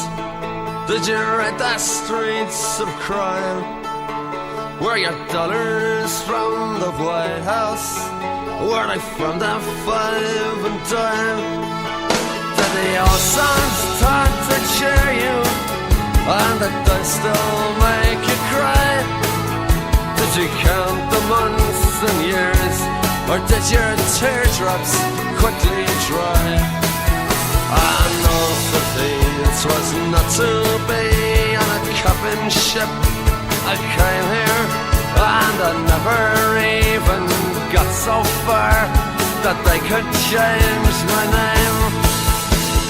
Thousands are sailing across the western ocean to a land of opportunity that some of them will never see.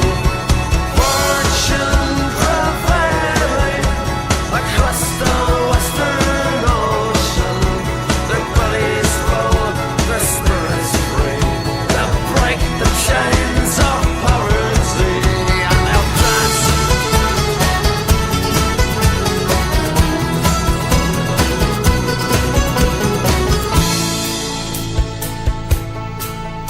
In Manhattan's desert twilight, in the dead of afternoon, we stepped hand in hand on Broadway, like the first man on the moon. And a blackbird broke the silence as you whistled, it's so sweet. And in Brendan Behan's footsteps, I danced up and down the street.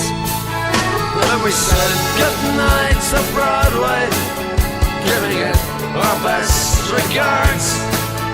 Took our hats to Mr.